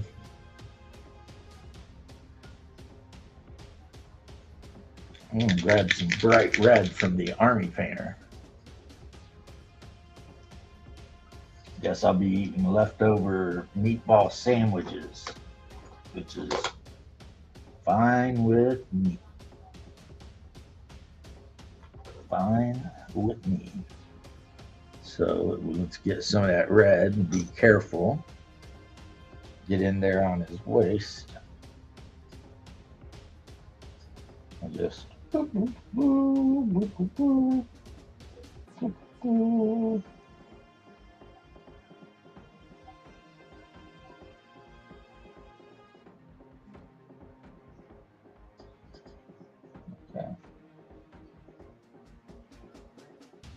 So, not whatever yet, because I did work on him and now he needs to dry a little bit. Well, the work I did cures for a minute. That's okay, because like I said, I've got this young lady over here, and she really desperately needs a sword, and I really want to help her out with that. So let's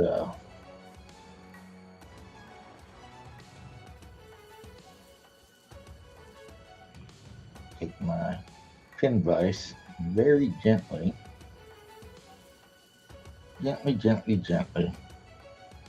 drill a hole into her hand. Bye, my love. That's the same. You moving in stereo. The same, except for your shoes.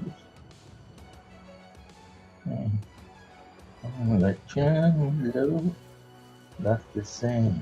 It's all the same to you. Don't.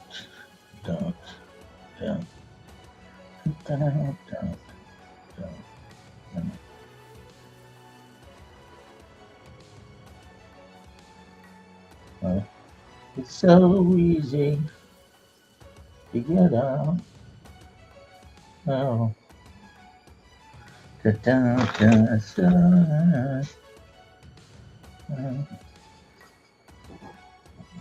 let's see now. Fit in there. The post is like 1/10 of an inch too long. That's okay.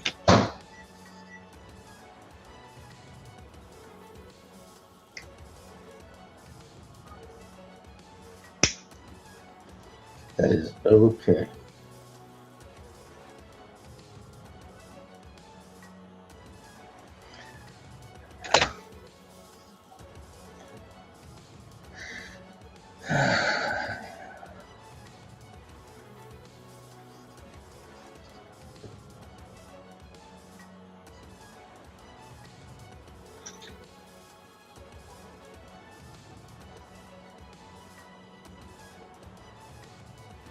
Put it right in there. Hold it until the glue sets.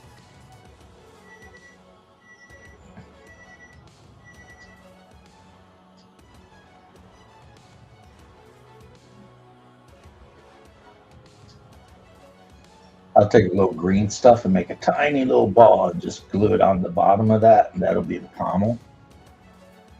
Because she's missing the pommel too.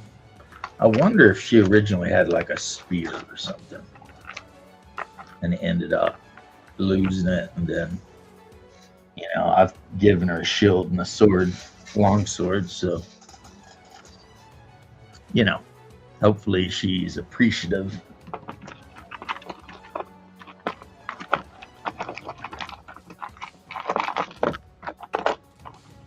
Okay.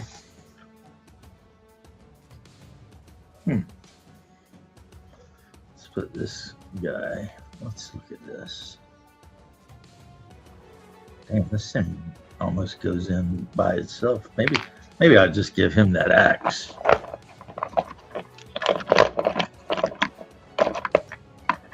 A bow guitar. Hound dog, you ain't nothing but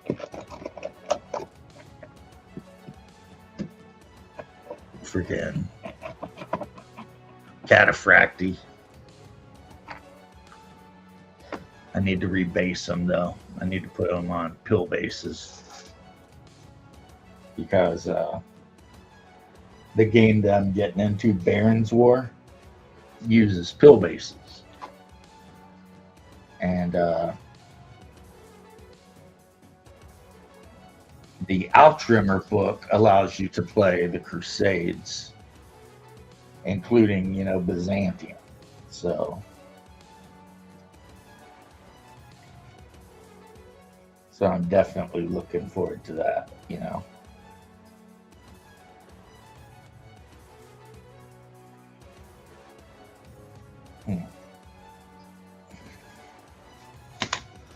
What's this?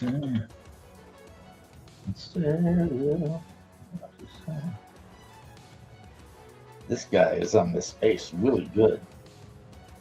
I've already pilled like 5 of them off the bases, and this guy's like, nope, I'm never coming off this base.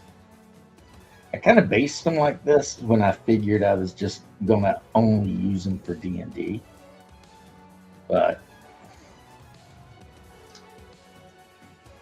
then I found Baron's War, and I was like, well, darn,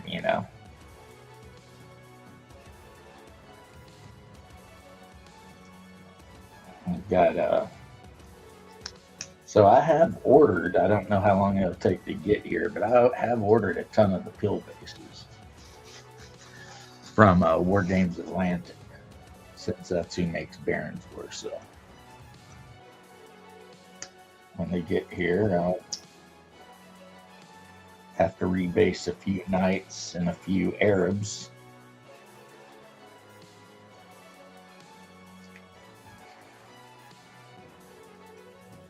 And then we'll see who gets Jerusalem. Actually, my army would probably be more worried about keeping Constantinople from the Roman Turks, but close enough, right? Damn, this guy is on here very solidly.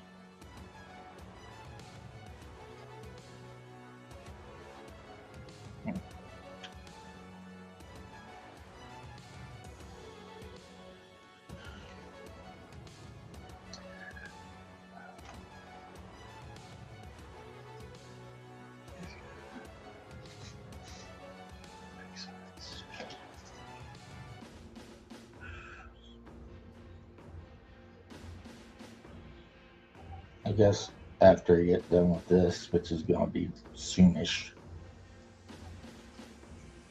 and the wife leaves, I can go in the bedroom and watch a movie or something. Like Romeo and Juliet. I was thinking about that, wasn't I? I was thinking about watching Romeo and Juliet while she's gone would be pretty much a perfect time to knock that out, really. Even though I think she likes that movie, but I don't know. I don't know if she likes it as much as I like it. I think that's one of Leonardo DiCaprio's best roles.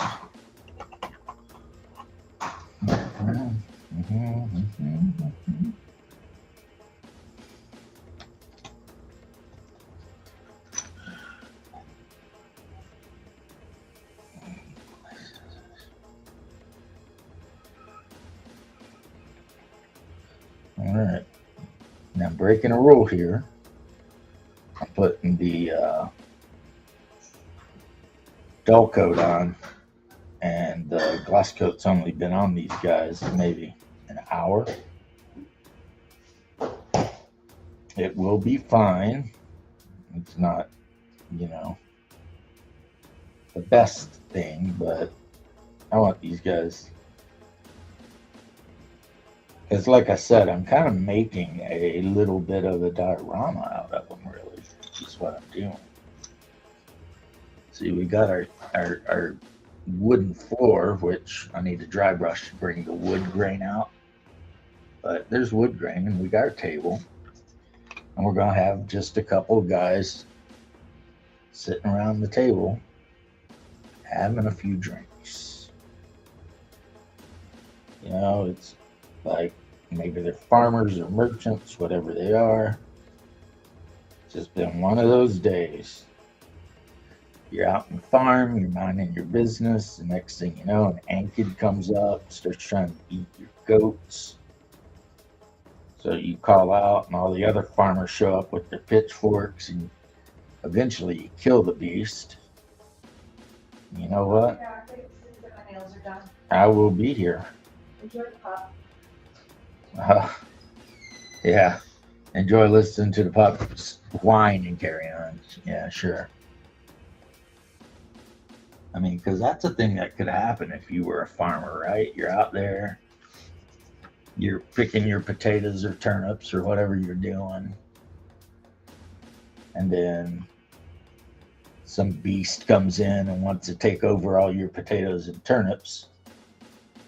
And you're like, no, Mr. Giant Insect Man.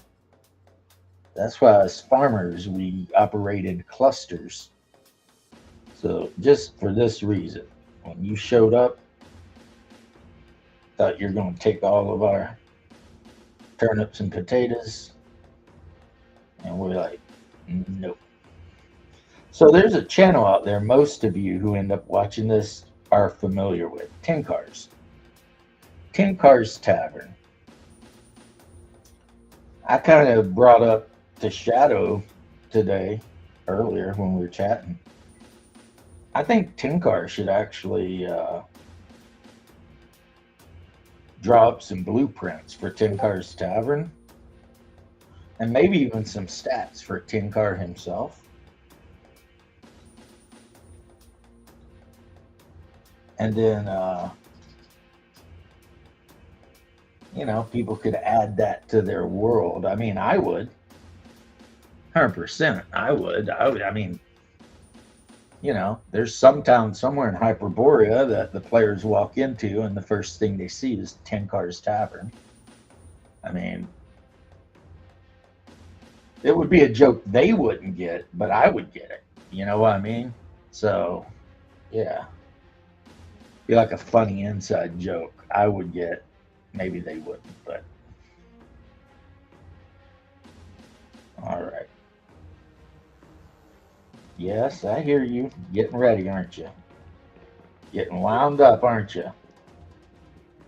He hates when the mama leaves. Absolutely hates it. So, you guys can kind of see what I'm doing over here. And it is putting some dry brush on that so that it looks a little bit better, right? And then, yep, here goes the part where you got to be brave. And that's the part where you actually add the glue. Yeah. Like Bob Ross said, sometimes you just got to be brave, right? So, make sure the chair is right, facing the right way and everything. Come on now. And we'll leave him be for a second, and then we'll do the next one. Oh, see, my Discord's going off. Discord! Okay. No.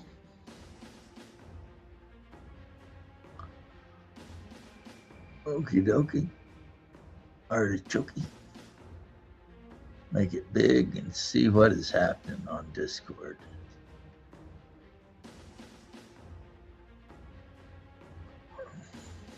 Oh, memes.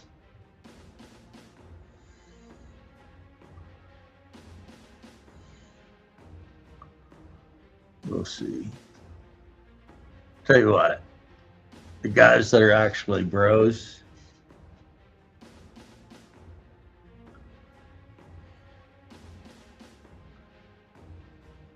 yeah, my actual bros, you know, because you know how it is in life. It's that way on the internet too. When you're on the internet, you've got your ride and die guys, and then you've got your internet acquaintances, you know, people that you might talk to sometimes or whatever, but okay. So my choice in the size of the base turns out to have been perfect. So now I just need to let these guys finish drying, maybe put a couple more chairs there. But let me, yeah, so this is what all the fuss was about. Just a couple of guys sitting in the tavern having some drinks. One guy looks like he's cheering at the other guy, you know, like, here's to you, buddy. Coming to Comorum was a great idea. And this tavern, the Silver Eel, that's a good tavern too. Glad you picked it. And, you know, and the other guy's like, no problem, bro. Ski. No problems at all. See? Just letting my imagination run, aren't I? I'm just like having whole conversations between these NPCs here, you know? Now, I doubt anyone's calling anybody broski in Cremorium, but hey, who knows, right? So I'm finishing it off by throwing a couple more chairs around that table. Because having, you know, 2 chairs around the table is lame. Lame as F. You need like 4 or so, right? So, boom. There we go. That way, if anybody wants to join them for a drink, you know, there's some,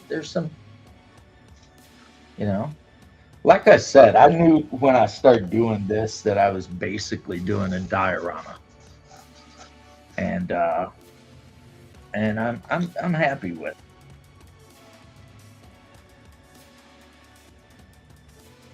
You know, because whenever the players walk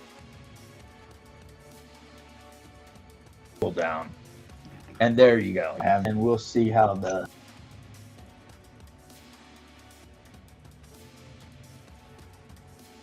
players know it's gonna happen. Right? This guy, I swear, this guy right here weighs a half. He's like the heaviest miniature I own.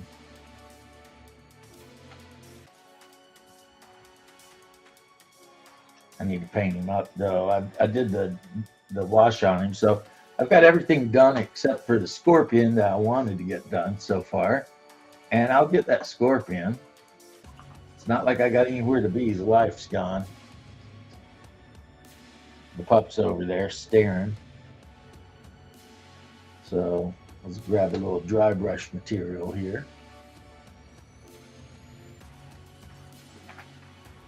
And let's very gently go over the skin of these bad boys. It's actually looking pretty good.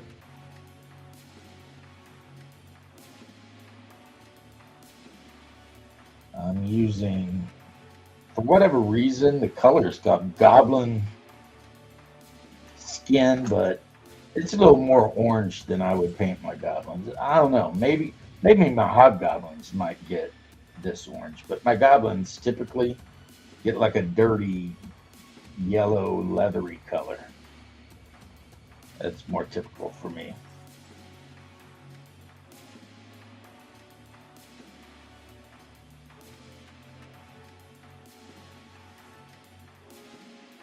And Hyperborea Ettins and Ogres are basically like in the Great Ape family, pretty much. Like another name for an ogre is like a mountain gorilla or mountain ape or something like that. So yeah, they're a lot less Games Workshop ogre and a lot more just some big animal that lives up in the mountains and wants to eat you. A lot more like that. Now this guy's got a whole pig thrown over his shoulder, so he's ready to have a little bit of pork, a little roasted pork. I will end up painting that pig pinkish. Probably use some human skin and just a dab of red just to give it that pink hue. And right now I'm actually out of paint on the table where I'm painting. But what's left on the brush, I am just dry brushing every single part of the miniature, because that will help me differentiate like between the fur here and whatever, you know. It'll help me see better what I'm doing. So this guy looks like an ape. I mean, or like a two-headed gigantic Neanderthal. All right, so it's all messed up.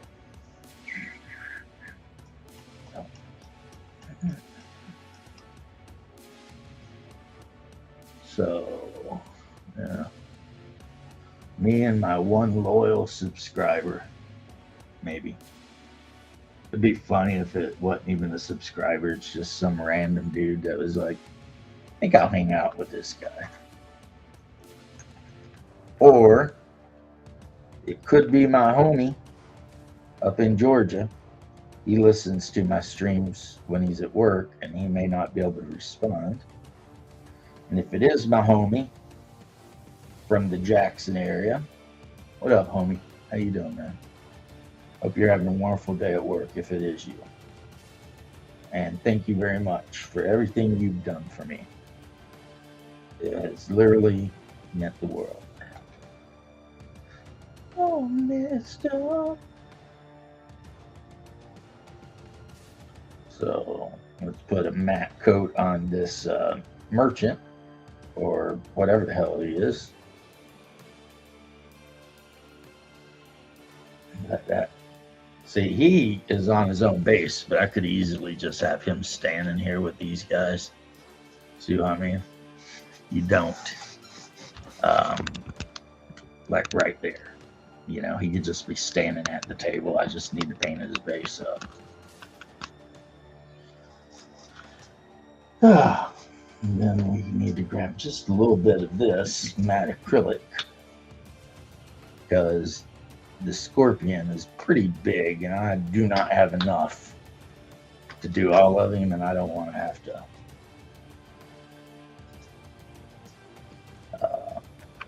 come back and have to freaking.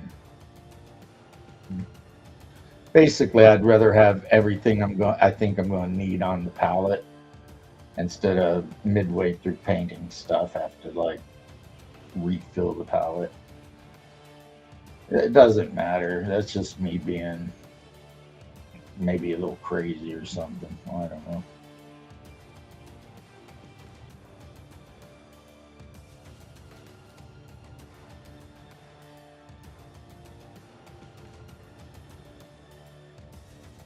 Okay, so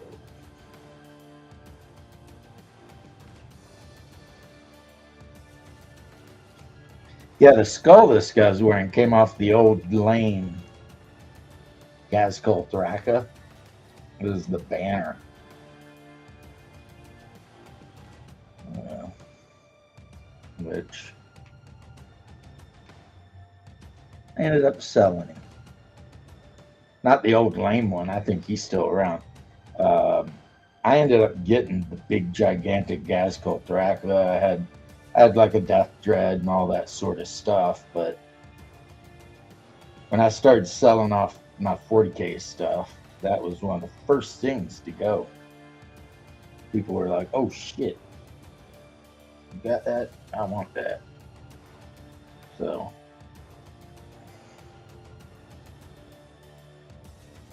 it went pretty quick. One thing too is, just because this is something I sometimes do, just because I've put my gloss and my dull coat on a miniature, in no way means I may not go back and do some highlighting or something. Because what? Because I absolutely know.